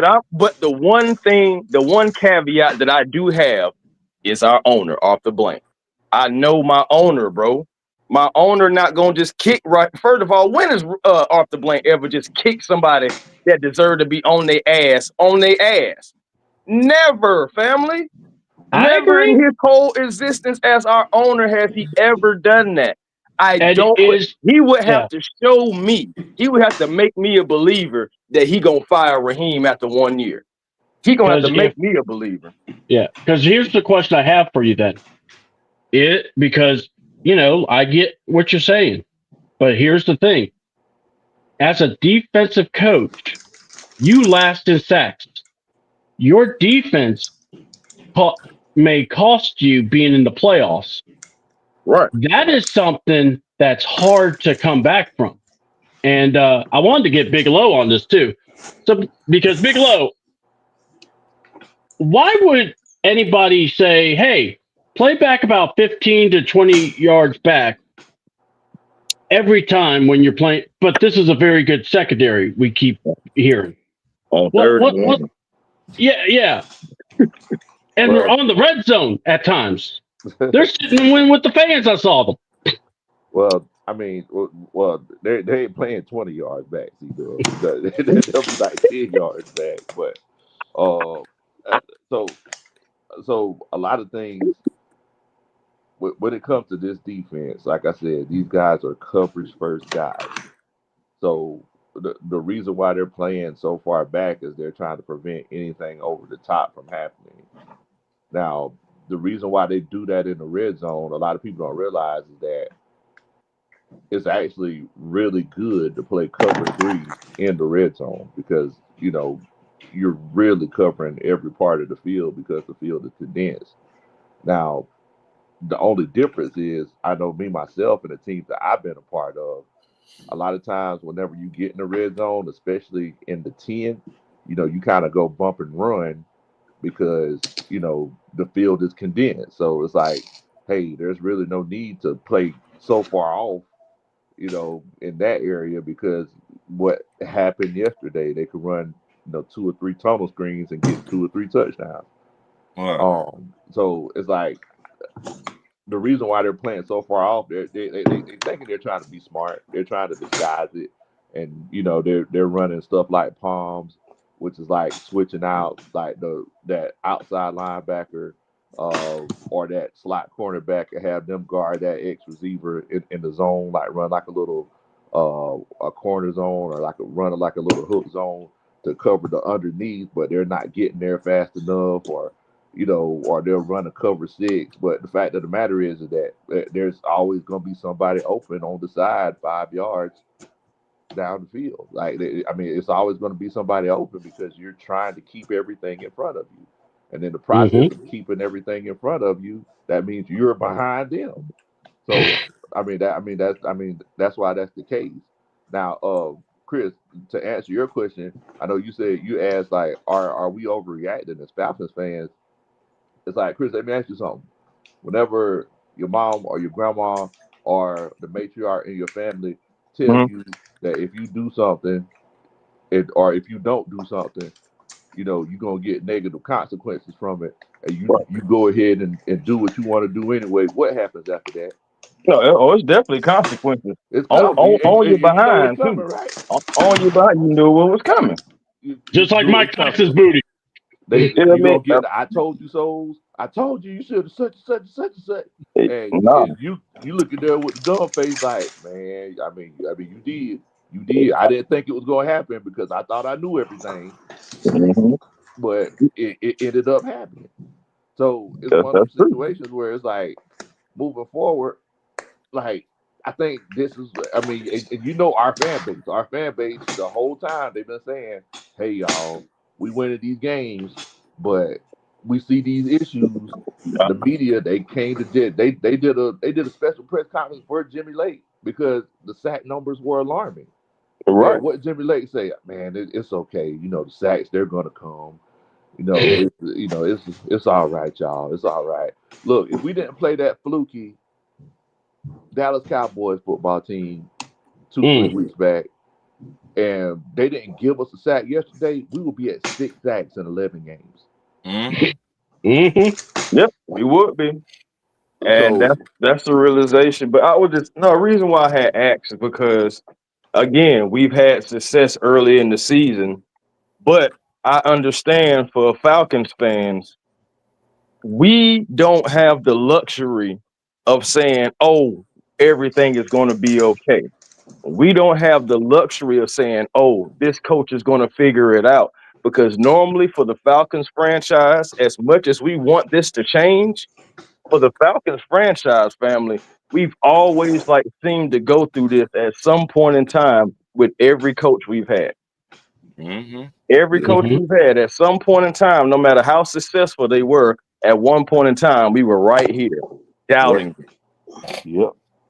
And most of the times we were doubting them and we would be right. And we'd be like, dang, man, we seen it, because we've been calling out the negative things that's happening in the positives all season long. I have, Smitty have, Low, you have, we all have on this panel. Yeah. We all have. And then it's like, okay, people will come at you and say, bro, y'all just being negative. Y'all just being negative. No, we're not, family. We're just pointing out the things that could be better so we can be a complete team, have a complete win, play a full 60 minutes, and now we're getting to that point to where now injuries are starting to set in. Now it's getting to the point to where really the universe is showing you if you know how to coach, you know how to coach. Straight up and down. Exactly. Because my thing is look at the Aints right now. My thing is look at other teams who are having injuries and all that stuff, just like us. But some of these coaches are still uplifting the second guys, the third guys. Making them make plays, man. Helping them do everything they can. Exactly. Who is Jimmy Lake uplifting? Jimmy Lake and Raheem Morris, they are the epitome of dad breakfast. You know what you're going to get every time. You're going to get pancakes. You're going to get eggs made the same way. You're going to get sausage and bacon. It's the epitome. It's the epitome of dad breakfast. If somebody comes and say, hey, I'm allergic to pancakes, dad ain't going to be like, oh, I make some biscuits for you. No. He going to be like, oh, okay, well, don't eat no pancakes then. Jimmy Lake and Raheem Morris are the epitome of dad breakfast. You're gonna get what you're gonna get, Bo. They ain't gonna change that scheme up for nobody. They ain't gonna say, oh man, secondary, we got a lot of injuries, we got a lot of cornerbacks hurt. Man, maybe we should just go ahead and run man coverage because we do have two of the best safeties in the league. So if we run man coverage and just do cover two over the top, we'll make sure we don't get burned. No, they're not going to do that. That's called adjustment. That's called coaching, Big Low. Right. Yes, that's called coaching, Big Low. That's understanding. That's understanding the X's and O's when it comes to that, man. It's because I was saying that when I was watching the game before I turned the shit off. It was like, we should be playing more man and just put safety. I mean, just put both the safeties in zone. Put them in the zone or put them in the cover two, like you said, and just have them shadow. That's it. Have a ball. Did you guys see the play, or not play, but where Sean Payton, aka the daddy, went over to what was it? His defensive coordinator, Vance Joseph, and basically told him, hey, don't play back. They're trying to just get a cheap field goal. Play him up tight. Is that hold on. Is that an adjustment, Big Low? Because I haven't seen that on the Falcons side. That is an adjustment, bro. Oh, so you don't have to wait till halftime to do that. No, you don't. Well, I got a question for y'all. Do you think this team gave up on Raheem and on Jimmy Lake and on Robinson? Do y'all think they already gave up? No, I don't think so. I don't think they gave up. I think honestly, don't get me wrong, the morale was down and maybe like they were kind of going like half speed when we were getting blown out. I'm just saying it was like 28-6. I don't think my enthusiasm would still be there. I'm just gonna go out there and play. And then the altitude, just like Dre was saying earlier. I mean, If we truly left a day before, we were not acclimated to the altitude. It was just going off of our physical abilities, our training, and trying to bank on that. But as far as like being acclimated, no. So that could play a part in it too. But I don't think they really gave up. It's too soon for me to say they gave up. We know, for example, the Saints gave up on Dennis Allen. We know that. I haven't seen that with the Atlanta Falcons just yet. I'm sorry, I just haven't. I seen it. It called yesterday. Yeah. It called yesterday. I'll give you my answer, and I'll let Dre and Bigelow answer. My thing is this. No, they didn't quit, but this team has checked out a lot. And this is becoming concerning because I said, don't make this loss become 2 losses. Yep. They did. So now I'm going to say the following. I had faith that they wouldn't do that, but they darn sure did. Yeah. So now I'm going to say the following. Don't get your butt kicked during the bye week. Try not to step on any cracks. If anything, here's an idea. Watch film. Maybe improve your technique. Just something. I'm just throwing it out there. I don't know anything. I'm just some fan that watches the game. But I'm going to say this. I'm watching that Chargers game because y'all know who's on the other sideline. Captain Khakis. And, that team is good. They got that's another top 10 defense. And we better be ready. I think we have more weapons than I like to think we have more weapons than the Bengals. We will see. But I'm going to put it like this. I need to see what we do in the next 2 games because I have a feeling what's going to happen and I'm not liking it.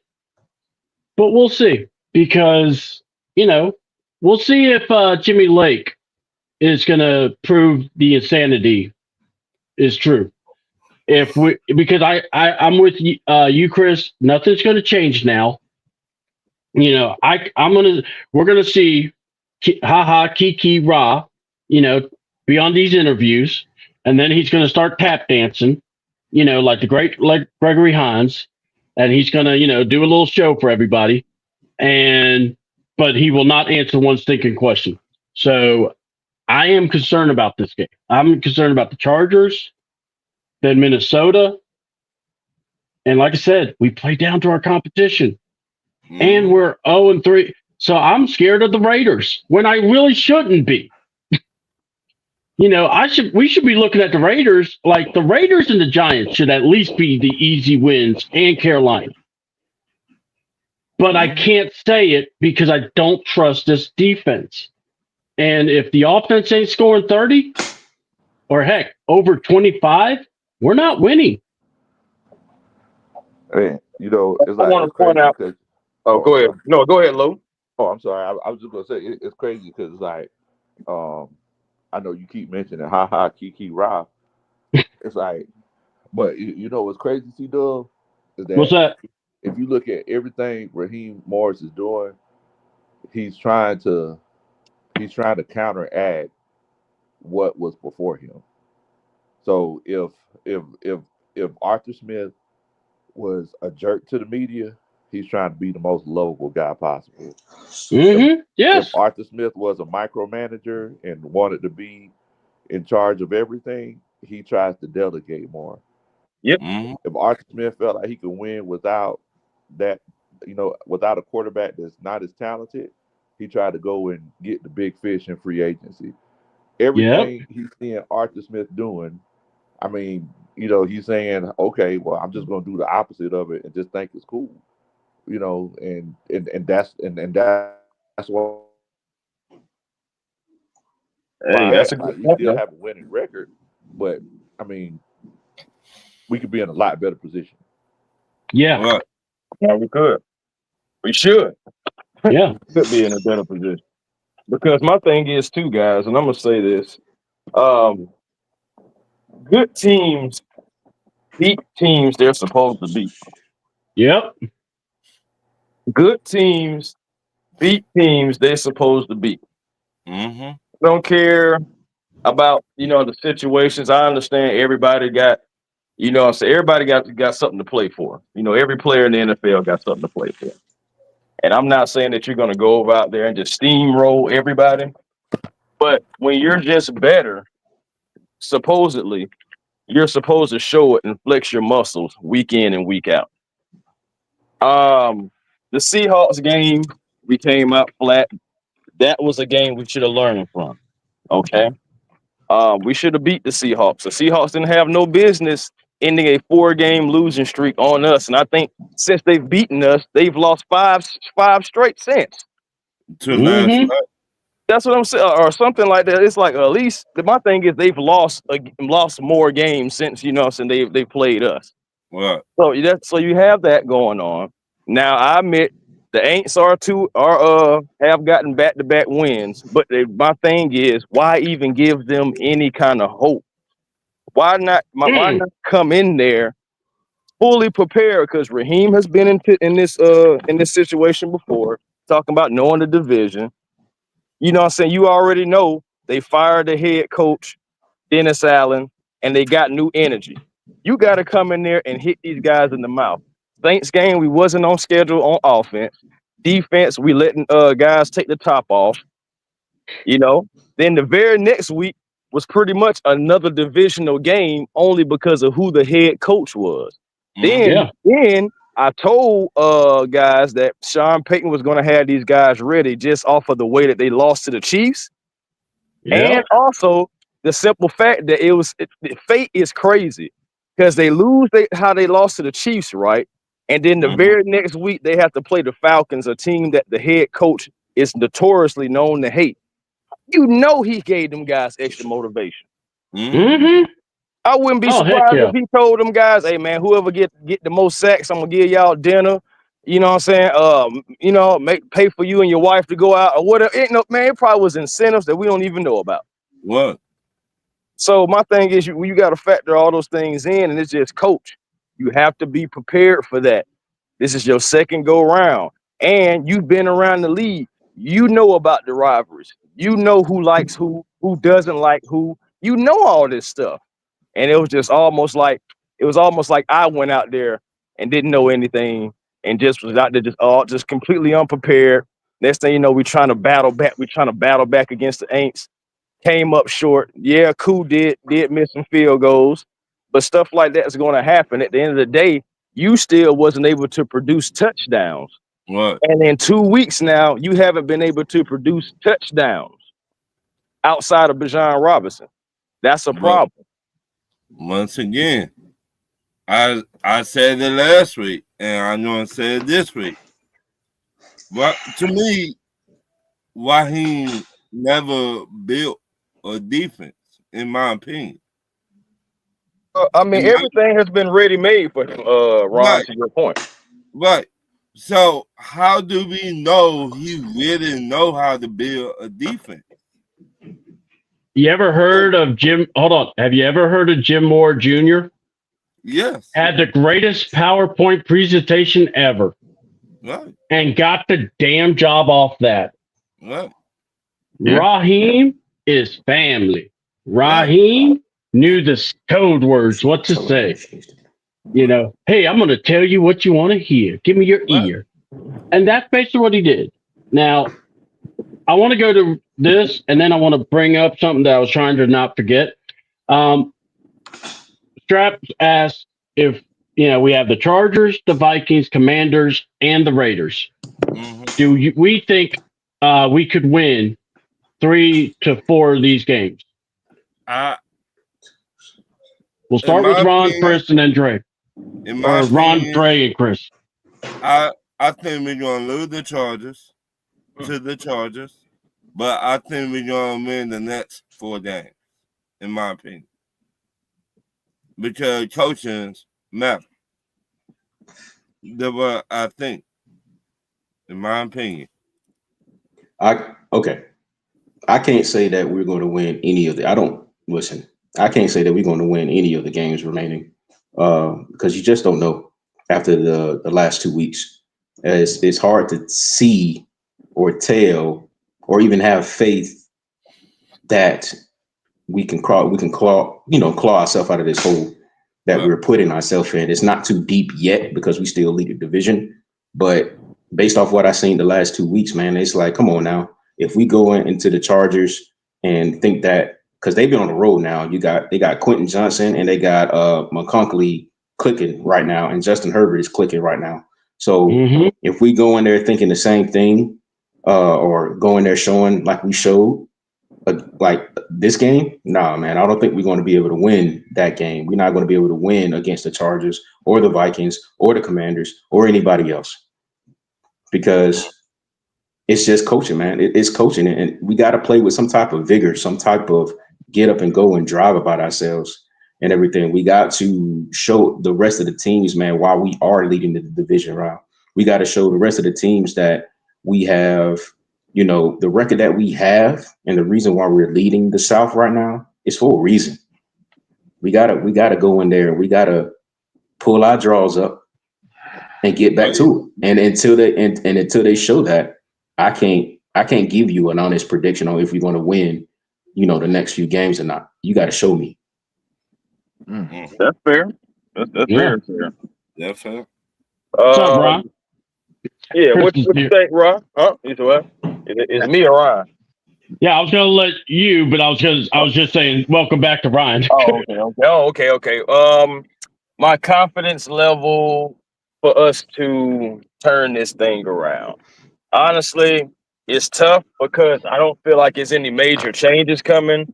I feel like Raheem is going to give Jimmy Lake the opportunity to finish this season out as defensive coordinator, not taking any responsibilities from him or anything like that. So with that being said, now I got to so the scheme isn't going to change. So now I got to look at the personnel. All right, so with the personnel, now I don't know what's going to happen with Troy Anderson. Like, I don't know what's going to happen with some of our guys. You know what I'm saying? Are we, like, how healthy are we going to be going into that Chargers game? We only off a week. Yep. You know what I'm saying? So how healthy are we going to go into that Chargers game? I can't wait to see the injury report this week. And I can't wait to see, the guys like Zach Harrison who went out. I want to see what's going to happen with D. Alford. I want to see what's going to happen with Mike Hughes. Troy Anderson, the knee injury, re-aggravating that. Is he we already got James Smith-Williams and my goodness, who else got put on IR? It was James Smith-Williams and I can't remember who else. But either way it go, we put too many guys on IR is basically what I'm already saying. Lorenzo Carter came back, looked like he back like he never left, doing the same stuff. What? So it's just like at the end of the day, do I have confidence that we're going to be able to beat any of these teams? I think we can get some of them, but it's got to be the execution, guys. It's got to be for 4 quarters. It can't be no more bending and not breaking. We can't break at all for 60 minutes. And do we have the personnel to not break for 60 minutes? I don't have that faith because we got a lot of injuries and we already had question marks when we were healthy. So, honestly, I believe I told Smitty this last night. I think we have at least 3 more wins in us. You know what I'm saying? At least 3 more wins, I believe. But where those wins are going to come from, I'm not sure. Am I giving up on the Falcons? Hell no, I'll never do that. But it's just what we have. It's tough to just go in and be confident now, saying, oh, yeah, just like every week before now, I was coming in with score predictions saying, yeah, Falcons this, yeah, Falcons that. Now I kind of got to dial it back a little bit. Like I don't know. Like for the first time, I really got to be real with myself and just say, bro, take your fandom out of it. Like, what does your eyes tell you? What does your mind tell you? What has history taught you about the game of football? And when I've put all those factor in, it's hard for me to choose the Falcons to go over teams who are starting to click, who are starting to gel. The Chargers had a rough start. They're clicking now. The Vikings are a good team just because of the coaching staff that they had. They're going to have those guys ready. You know what I'm saying? It's a possibility we may see our old quarterback You know what I'm saying, in Vegas. And you know, and that's gonna be on Monday Night Football in Las Vegas. Oh, You know what I'm saying? You still got Jaden Daniels and the Commanders. Daniel Jones has been benched, and they always, and remember last year, they got like a little boost from little Danny DeVito or whatever his name is.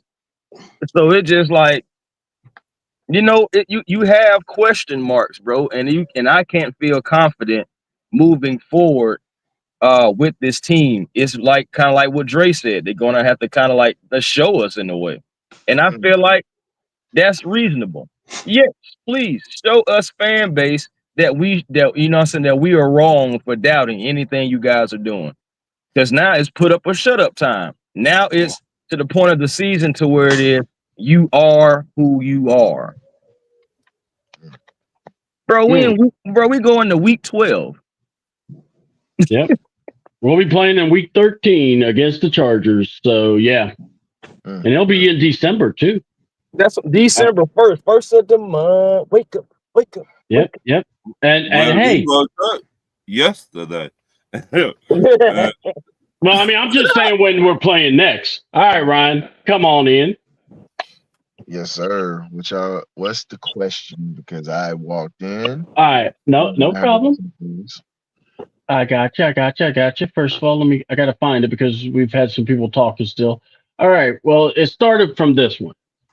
We had the Chargers, Vikings, Commanders, and Raiders. Do you think we can win 3 to 4 of these games? And you're hearing what everyone's saying. So by all means, Ryan, please speak on what you think.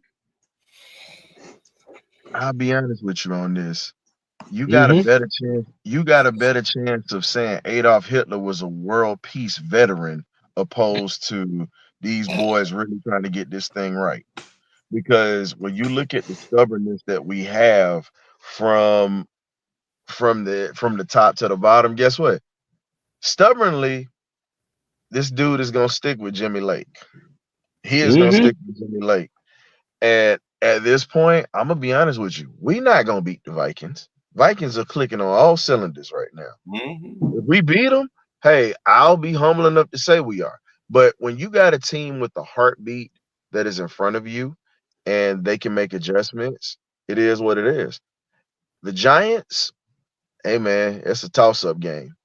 As a toss-up game. And then when you look at the Washington Commanders, I'm just gonna keep it a buck with you. They pretty much gonna put a hobnail boot to our ass. It's just what's gonna happen. I'm gonna keep it honest because they already had a defense with Ron Rivera. Now that they have Cliff Kingsbury as their OC, first year OC that understands the passing game, and he's got a guy that's fresh out of college that was a Heisman Trophy winner that can win. Can win. And understands how to and here's the thing. A lot of people want to talk about this. I'm not gonna trash Penix, but I'm just gonna be honest with you. Jaden Daniels is better than what we have. Penix was a monster, yes, but the quarterback that was really ready was Jaden Daniels. When you carry LSU without a running game and a defense to getting into solid bowl games, that should tell you something. Their defense was suspect. And this man got them to the SEC championship game in his first year and played on the bum ankle. And still had over 100 and something yards before Jalen Carter picked him up and held him in the air against a national championship winning defense. Hey, that's facts. Again, that game is, I'm gonna say this, that game is different if he doesn't have a bum ankle. So now you got a guy that is 100% healthy at this point when you talk about Jaden Daniels coming into this season. He's got help. And he's got a defense. So when you really look at it, you have to say, okay, Dan Quinn is quietly looking and licking his chops to get back at Atlanta for firing him. If anybody says it's not an emotional game, you're a dumbass. You are a dumbass. Because let's be real. People hold vendettas. That was a bad way that we ended the relationship with Dan Quinn. Absolutely. That was a bad way that we ended that relationship. It had to be done, but it was a bad way that we ended it. And then you look at the Chargers at this point, as A1 alluded to. I'm not going to even touch on that. They're clicking. That's all I'm gonna say is they're clicking. That's gonna be a tough game.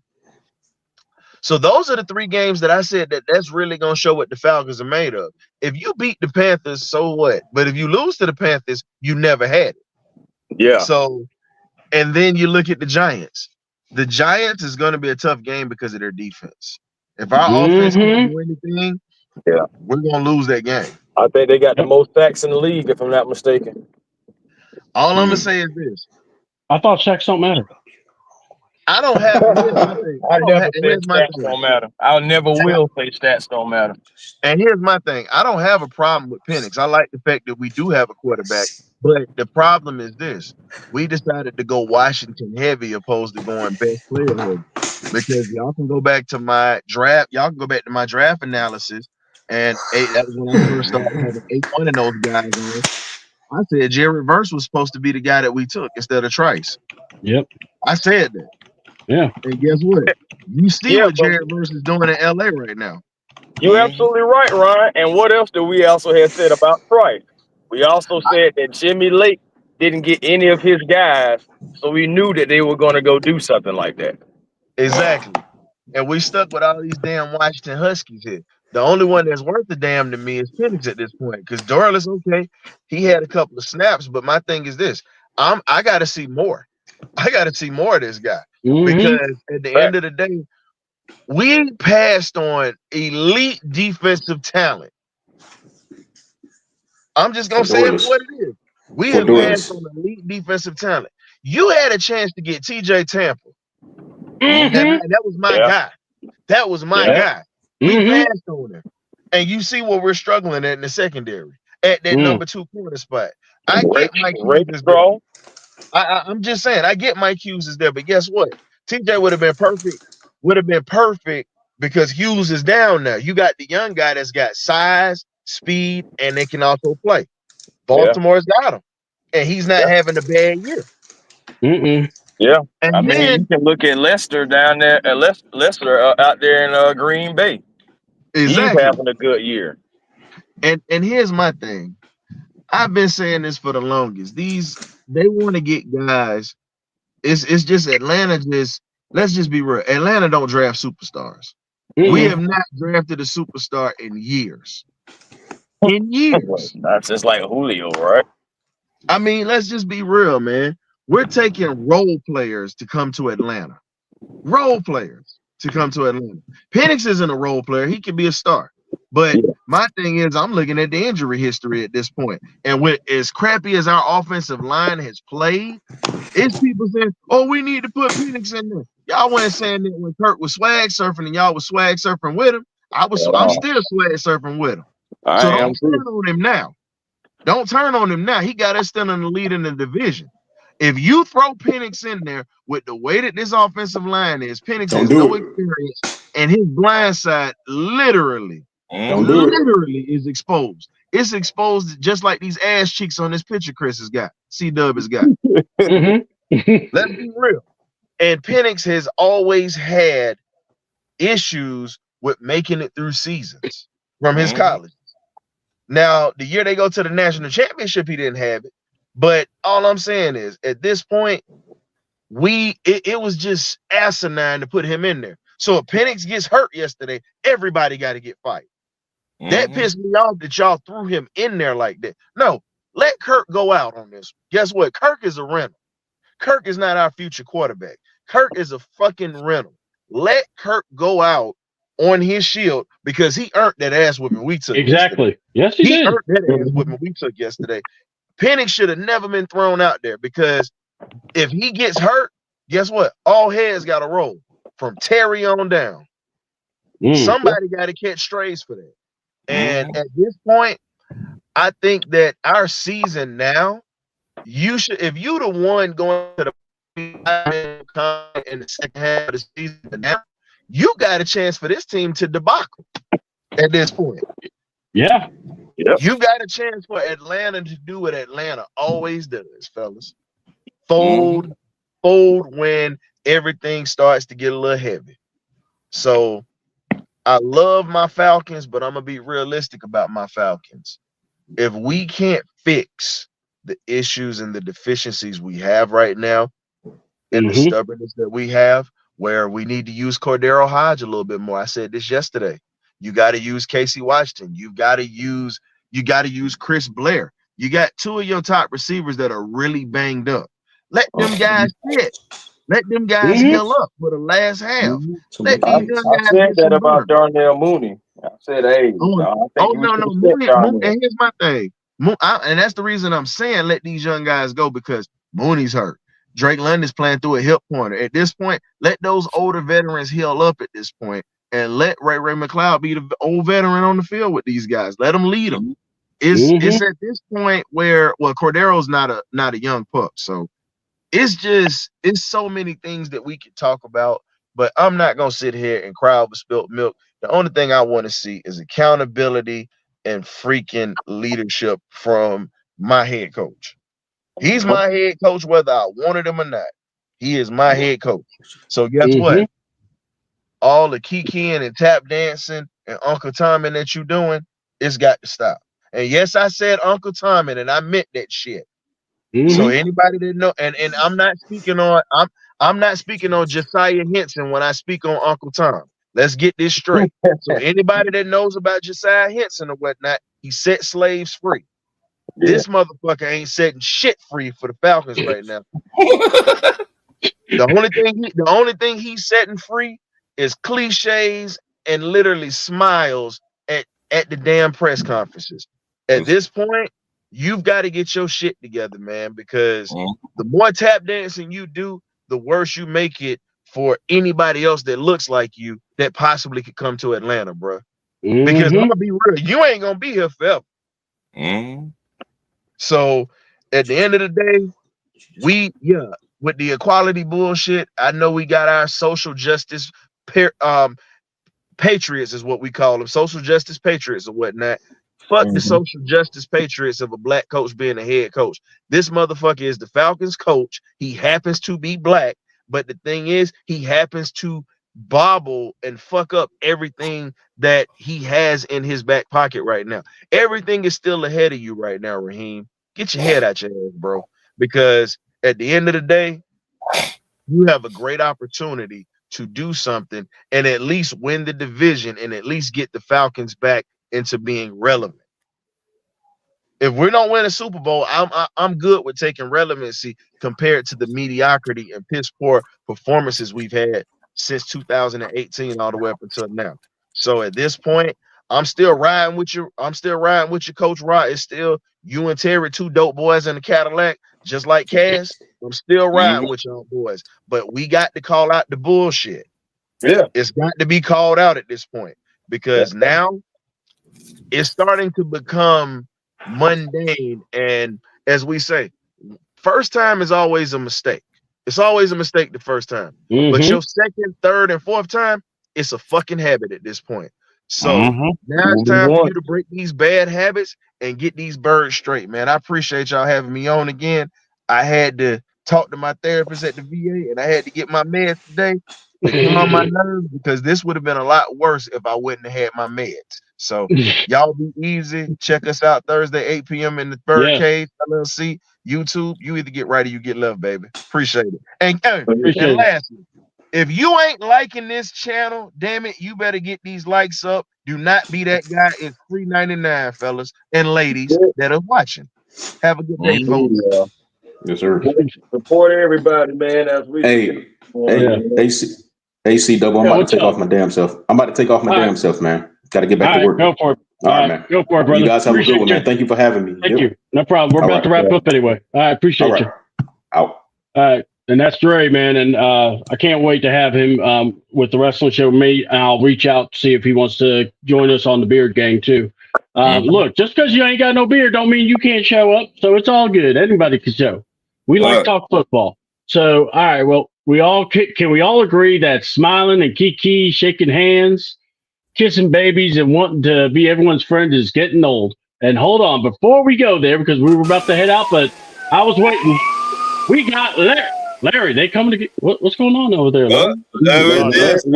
Larry don't call the police on Jimmy Lee. You know when you're frustrated at your team, man, just got to come out and blow the leads, man. Hey, ain't nothing wrong with that. So that's what I was doing. I was watching y'all. Great content as always. I'll look at it like this. You have a defensive head coach and your defense is cheeks. You have an offense that we run play action without establishing the run. It's just showing that having rookie coordinators, from across the board, not just, one here, a rookie hot shot here, offense or defense. It's just everybody. It's just green under the gills, and it's showing. Also, the Jimmys and Joes ain't it. Front seven is pathetic. We're going at a historic rate on not getting pass rush. We made Bo Nix, Captain Checkdown, look like Tom Brady or look like some new breed of quarterback. Like, dude missed, 3 or 4 passes the entire game. 300 yards, set a rookie record against us. If we can't get pressure, and the problem is the NFL has a book on all of these guys now. There's a firm book on how to play against the Falcons. And most teams, when they go, hey, we did this in the first half of the season, we're going to do this to counteract what people are going to try to, you're 3 steps ahead. You're playing chess, not checkers. We playing Connect 4. I don't know, man. Connect 4 is a great game. Man, I lost a lot of. I'm just saying, man. We playing Connect 4. They playing checkers. We out here playing sorry. Yeah. We out here playing pickup jacks and apples to apples. We're playing trouble. Falcons. Pickup jacks. But I'm just saying, man. We playing pickup jacks. Let me pick up jacks. Huh? Bounce it. Pick it up. We're gonna do another play. Pick it up. That's what we're doing. You know what I'm saying? Like, when you throw them jacks out, you don't know where it's gonna go. Ain't no plan, no rhyme or reason. You bounce the ball on there. If it hit a crack, it may go over here.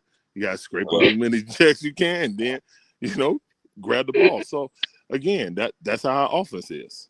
You know how Big Low say, "Look what I can do." They ain't even saying that. Maybe I can do something.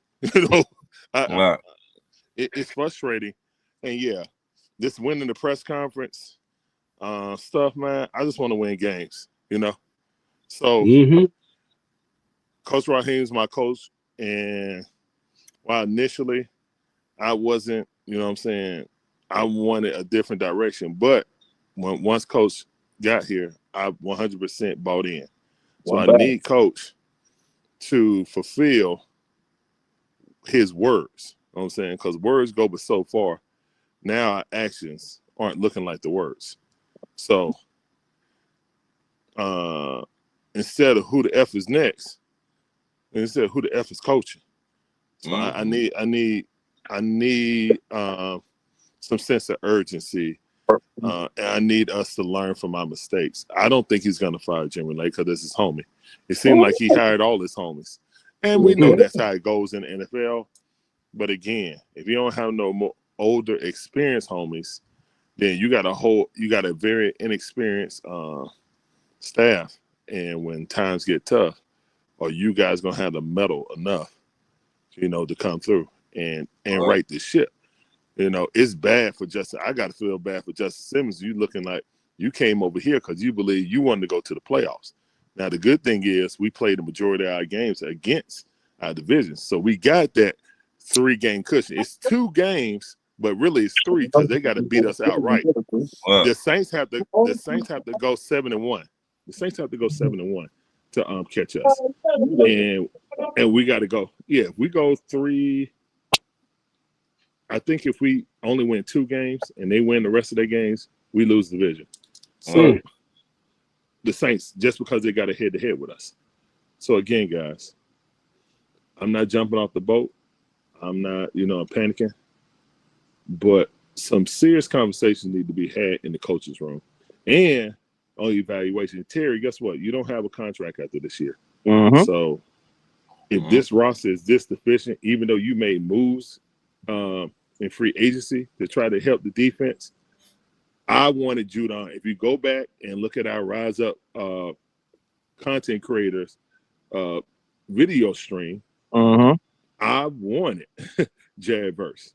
I want us to trade. I want us to trade back, get Jaredverse. If we didn't want to pick him now, trade back to round 14. You know what I'm saying? Or trade to the Raiders because they wanted a quarterback. Trade back, get Jaredverse, and you could have got Fisk. You could have Jaredverse and Fisk right now on this defense. Totally different defense. Michael Penix ain't doing, and I want Michael Penix to be our future quarterback. But right now, it's not helping us. It's a luxury. It's just like having Tyler Algiers and Bijan Robinson. Yep. It's a luxury, and that's all we've done. And we're going to look back on just say, okay, we went offense after offense after offense. And Terry, your whole tenure here, you never addressed the defense. And your whole tenure here, we've been butt cheeks at defense. Right. So it is what it is, man. It is what it is. He never did. He never did do, like I said, like you just said, offensive players on offensive players. And yeah, I do remember our Rise Up content creator. You did say you wanted Jaredverse. I said I wanted Latu. You know, so it just, regardless, you know, it's only a handful of people that said, you know, Michael Penix. And leading up to the draft, when people were saying Michael Penix, I was saying, I hope not, but I see what they're doing. Like, so it was just like, it was a shock to really hear Michael Penix's name. And then about 15 seconds afterward, it just clicked in my head and just like, they're thinking about the quarterback for the future. But the problem is thinking about the quarterback for the future, you wasn't able to make enough moves to help the defense today. What? You know, we're not living in the moment. Right now, we have a moment of, we have a historical statistic. The least amount of sacks within the first 11 weeks at 10 sacks. We have 10 sacks. That is the least amount ever in NFL history through 11 weeks, y'all. And this now belongs to the Atlanta Falcons. Yep. And now I'm just saying, bro. Yeah. And bro, we're not gonna have 20 sacks this season. We're not gonna have if we get to 20 plus sacks, if we get to 20, I'd be impressed. But bro, honestly, we're not. We're not. I know. Listen to me. I know. We're not. Yeah, I feel you. I hear you. I see you. I know we ain't. Look, you know, that's why I'm being sarcastic. My thing is this, man. We've got the worst defense, and then I'm trying to go, well, we could still win. We could still do something. But then I turn around and go, you know what? Maybe we just need to just see how this goes, because I'm going to go here. Yeah, there's like 3 games we should win. That's what someone's pointing out, and I agree. Yeah, I think we can have at least 3 games. Yeah, there's about 3, but I got to go here. Will we be able to get them? Because that defense still ain't defensing. The offense, if Kirk starts getting hit, he shuts down. Wow. And it's not easy. It's really it's now becoming a thing. And Larry said it best. People are seeing who we are. And you know, and this is the one thing I want to bring up. Everybody in all the content was like, man, this is a smart move. You got Michael Penix. You know, you got someone for the future, someone for the now. And me and Ron were kind of chastised because we said, no, if this is a win now, you have to win now. What? Huh? And the reason I'm bringing this up is you can't try to please 2 masters. That's the old saying. What? So it means the same in football. We're going to try to win now, but we're going to try to rebuild. And this is where I think started some issues, because look at the guys you passed up on and look at where we're at now. I know everybody wanted to believe that Trice was going to come in here and get 20 sacks on his own. I'm going to break y'all's heart. He wouldn't. All right. He probably would have gotten maybe one. And I'm just going based off what I am seeing with this team. 4 6. I got you. So, and look, Kurt, I like Kurt. You went and got him. And if the money's the money, I'm not even worried about it because the way I see it is, Kurt's got a 2-year window here. Mm-hmm. Now, I was gonna wait for my show, but honestly, I may just delete that show because we've spent a lot of time here today, and I was going to be on the show at 7 tomorrow. So here's what I'm going to ask: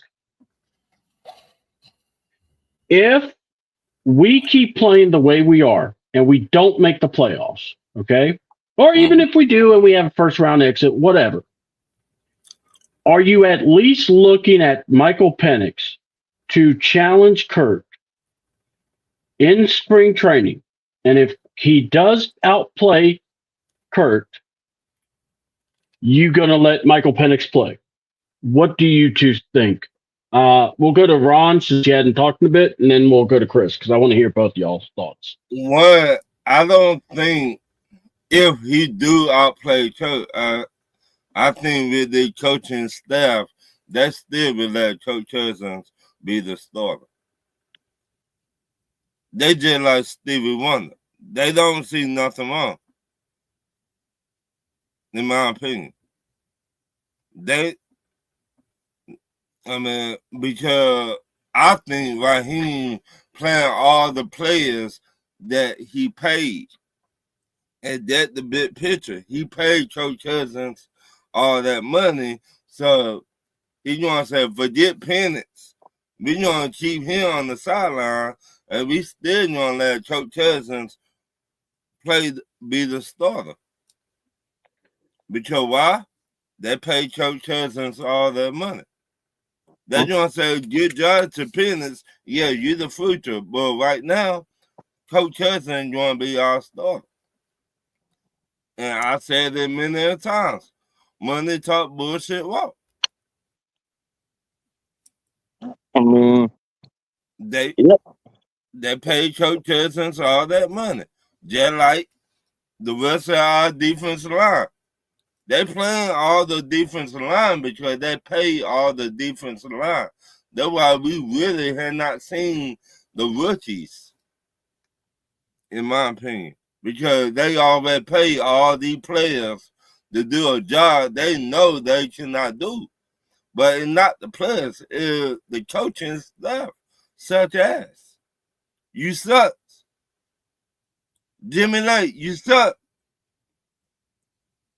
Zach Robinson, you on Similac. Raheem Morris, you Stevie Wonder 2.0.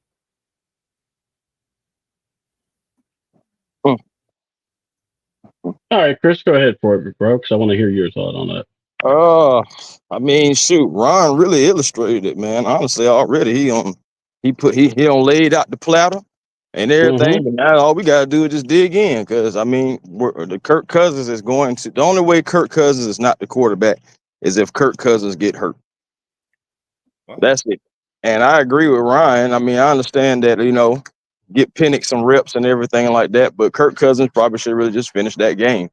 I mean, we was already behind the 8 ball as it is. I mean, shoot. And really what Penix did, he came in, threw it a couple times. We mostly just ran the ball, so we could have did that with Kurt in there. Kirk Cousins is going to be the starting quarterback for the Atlanta Falcons. The remaining of the season, I don't see any changes coming, like I said, unless injury. I don't see really any real changes to be made because it's not a lot of places you can go. Again, by the time we come back, we'll be in week 13 of the season. And it's just like, again, you are who you are. You have the pit players that you have. Now it's time to show that you really know how to coach. You want to shut the fan base up and you want to prove the fan base that, hey, you can do this job. Well, you got to go out there and execute. You're going to go out there and put the players in the best position that you can, because we're seeing other coaches do it.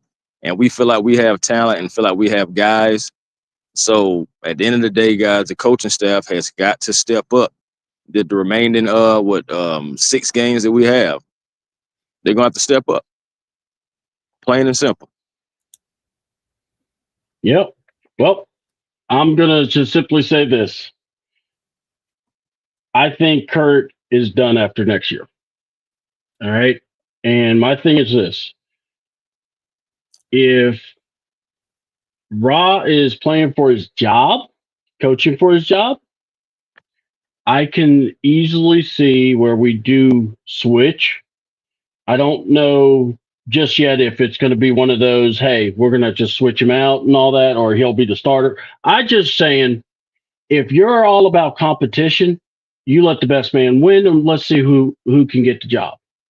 But that's, like I said, that's we're saying this is basics. If they lose out, or if they miss the playoffs, or whatever, all right. Now, if he wins a playoff game, or takes us in a deep run, I can see Kurt's coming back.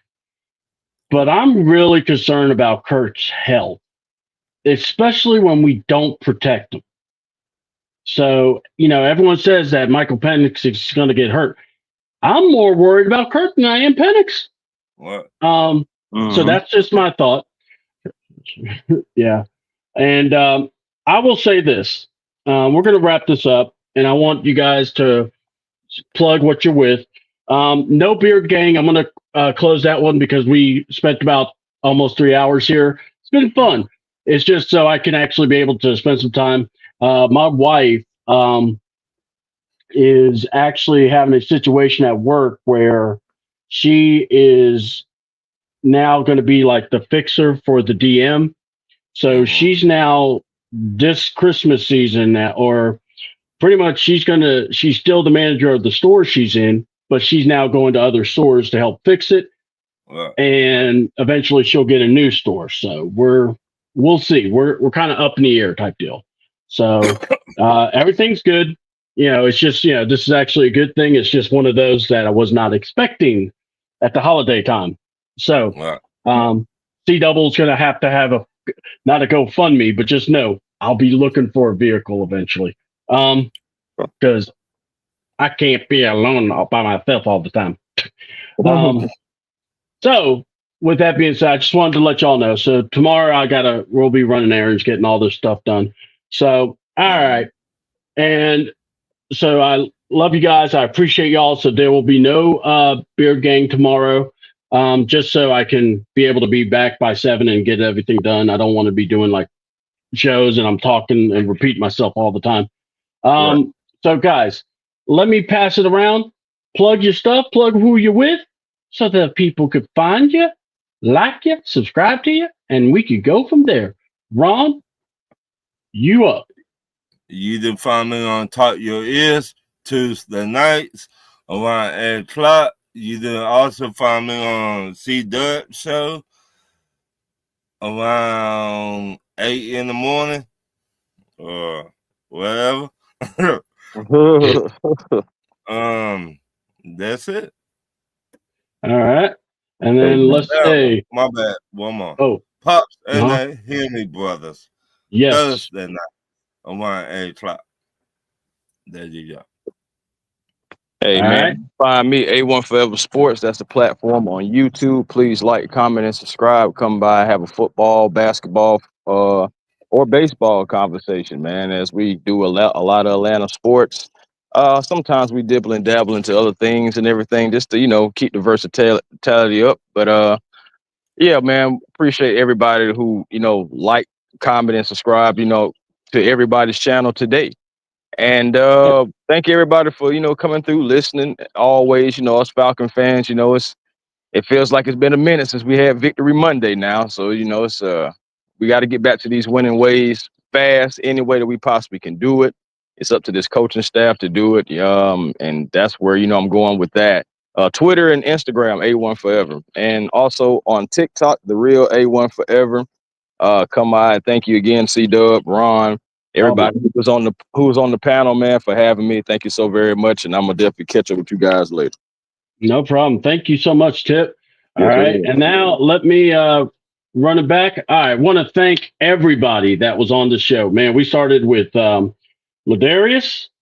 We started with we had Sick Terry, and then from Sick Terry we went to Big our Low guy Country. Big Low Country came in. Ryan from the Birdcage came in twice. We had Dre. We had Tip. I'm trying to think who else we had. If there's anyone else in my head, I'm trying to make sure I got them all. I think that was it. Yeah. And want to thank Christy Lewis. Want to thank 901 Sports Mood. Want to thank John Brooks, Krista, Tiff. Let's see. We got a lot of people that were in the chat here. Just want to thank you all for being a part. Soldier Salsa. Hope I said Sonia, I think it is. And yeah, we had Larry. Oh yeah, Dixon Way Larry. Yeah. And big shout out to Larry. We want to thank all you guys. Michael, thanks for popping in on the chat. And yeah, guys, a lot of strapped up for 24. Carlo Wiggins, I loved your comment about Raheem needs to be accountable. He needs to stop being a politician. Let's see. Christy Lewis, she's not what was it? She was working. So Christy, anytime you want to be on the show, please hit me up. I would love to have you on Tuesdays. Not this one, but next week we'll have a show. But yeah, I just honestly, my feeling is this is if nothing changes, then the insanity still keeps happening. And I will keep telling that, check out the Ladies Bird AFN, Atlanta Falcon Nation, tomorrow night at 8:00. It's an all-female show. Christy's a part of that. So please do us a solid to head out. If you are able to watch it, like it, and subscribe. And yes, love to thank you so much, Michael. And thank you, Christy. And by the way, like I said, Christy, anytime, because I've been seeing your stuff and I'm really impressed, and I would love to talk football with you. I think it would be fun. Anytime I can get a female's perspective, I enjoy it because it's fun to talk football with anybody. And I will say in closing, if you want to find me, I'm on C28 on YouTube and TikTok, and then on Twitter, CAAWTN on Twitter. And now Instagram's C28. Go to Facebook, type in C double. You'll see my picture, and you'll also see the Superman meme or Superman image of me. So definitely want to hook that up if you want to try to link up with me. And look, we are having a good time. We did this show kind of spur of the moment because Terry was not feeling well, so we were going to still fill in because we were still up. So I wanted to thank my homeboy Ron. This is what we do. We step in, we stand in, we do it. We had a lot of people here today. Right, a lot. Anytime. Yeah, man. All right. And make sure you follow Ron, man. Ron Thomas. He's a good man. I love his content, love what he's doing with Talk Your Ish, with Pops and the Hemi Brothers. Even if I'm not on it all the time, I apologize, but it happens. Yeah, but you still have my support. So, but yeah, guys, thank you all so much. Also, for my ATL Sports, I want to say I think it's 4, which is the number 4. My ATL Sports 1. So that's Terry's. Please like and subscribe to him. He's attached to this too. So guys, thank you. I don't know what our schedule is going to be. We'll get with Terry. We'll figure it out. I know we'll probably do a Friday show. Sunday's going to be the bye. So hopefully we can pull that win. And then from there, we can focus on the Chargers. So, first that bye comes first. You have to attack it with the fire. And also the holidays are coming up. So I don't know how we're going to be doing some stuff. So that's the other thing that we'll all get together on. So, because this is my first time doing podcasting during the holidays. So it's like I'm going, as a viewer, you just watch and just join whenever. So we're now like part of it. So it's like, how will we do this? Yeah. I mean, I can't host the meal. Right. So all right. But yeah, guys. kiss your family members, like and share the show. Without the fans, we will not be doing this. And thank you Yes. to everybody that came on the show today. Yeah.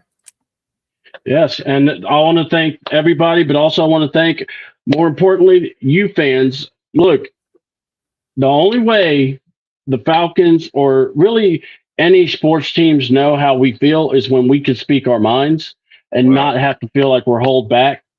And that's basically all we provide. We provide the outlet. You want in, come in. You can say what you want, talk, Right. you know, and if you disagree, hey, come on in too. We can Right. discuss. We don't mind, but the thing is, we're coming from an avenue of this is what we want to see. Why is this not happening? Especially when you said, oh, we're just this player away. Well, you got that player, and it's only a 1-win difference. Right. The math ain't mathing. So, Right. you know what? For Ron, for me, for all the crew, want to thank you all. Have a good night, or have a good day, and have a good night, and enjoy everything. And see you all Tuesday at 7. I'm C Double. I'm out.